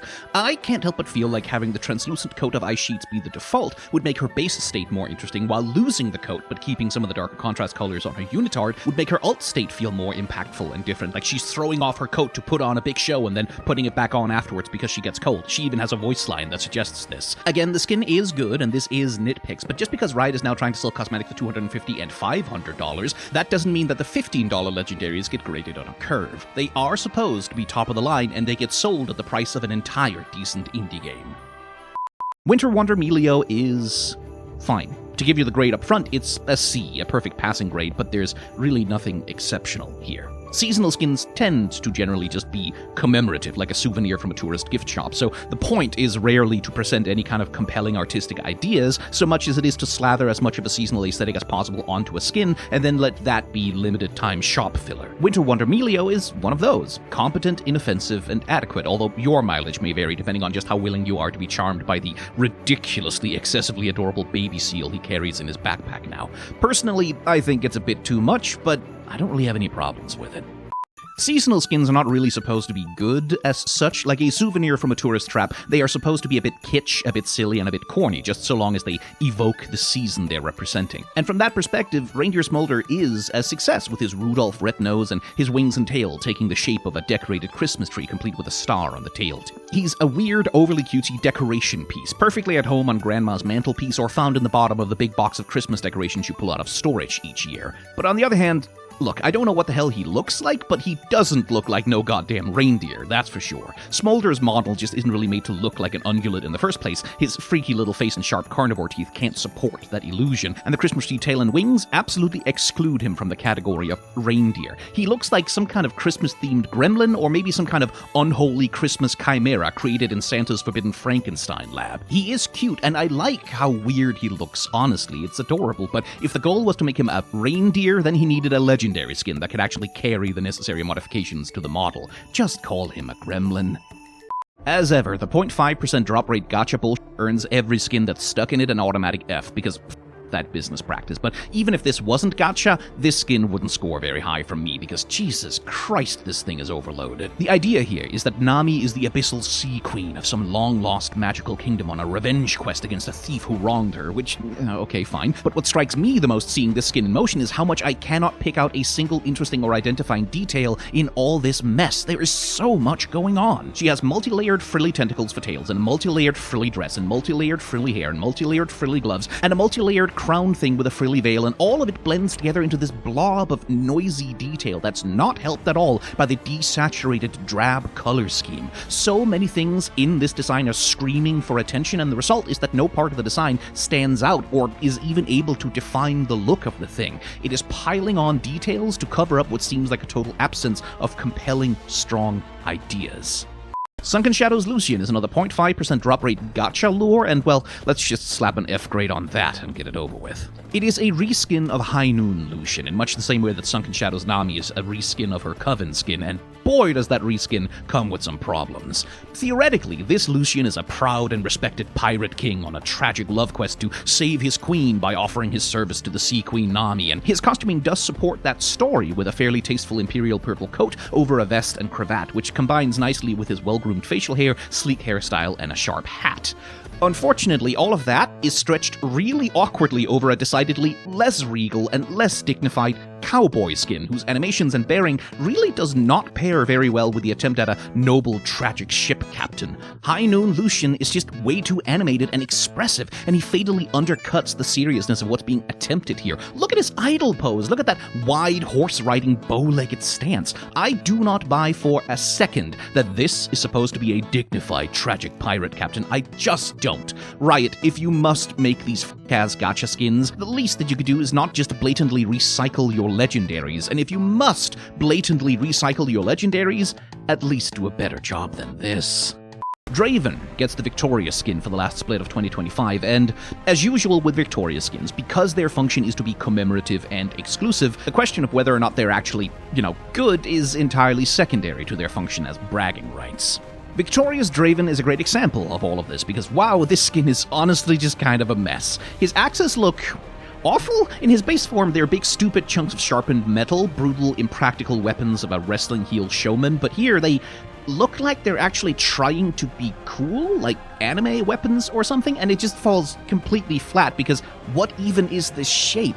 The skin is generally way overloaded with detail, but not towards any clear idea or purpose. It's just detail for detail's sake, elaborate to be elaborate. The central fun idea here, which is the big golden mask of his own face on his shoulder, that's a perfect bit of ego, but it gets lost in a sea of other details trying to command attention. And frankly, the joke of wearing his own face right next to his own face would work a lot better if his actual face wasn't squeezed away and kind of hidden by that big silly mask he's wearing. As usual, the Challenger Chroma gets to look the best because its color scheme is the best balanced of all of them, but even that only really brings the skin up to be mediocre at best. And that is all the skin reviews of 2025. Probably, I'm pretty sure. Again, let me know in the comments if I happen to miss one. Now, if you're still sleeping, specifically, I just want to let you know that you're in class right now. Yeah, you're in class, and there's a big test that you haven't studied for. Also, you are not wearing any pants, and your teeth are falling out of your mouth. Have fun with that. Now, if you are awake, hey, remember that thing I said about putting a horse emoji in a comment down below? Yeah, I was lying. That was just to catch out the people who only watch the video halfway. Those people are quitters. They don't know the meaning of grindsit. They don't know the meaning of locking in and watching 3 hours of a YouTube Shorts compilation. No, the real emoji for winners that you should put in your comments: sunglasses. Don't let the horse emoji people know this, by the way. Rule 1 of YouTube Shorts compilation sunglasses emoji is you do not talk about YouTube Shorts compilation sunglasses emoji. Just put it in your comments, I'll put a little heart on it, and you will know that you are among the elite of people who watch 3-hour YouTube Shorts compilations. Thank you for your time and your attention. Remember to be kind to one another. Have solidarity with those who are struggling. And may the tides of history wash gently over us all.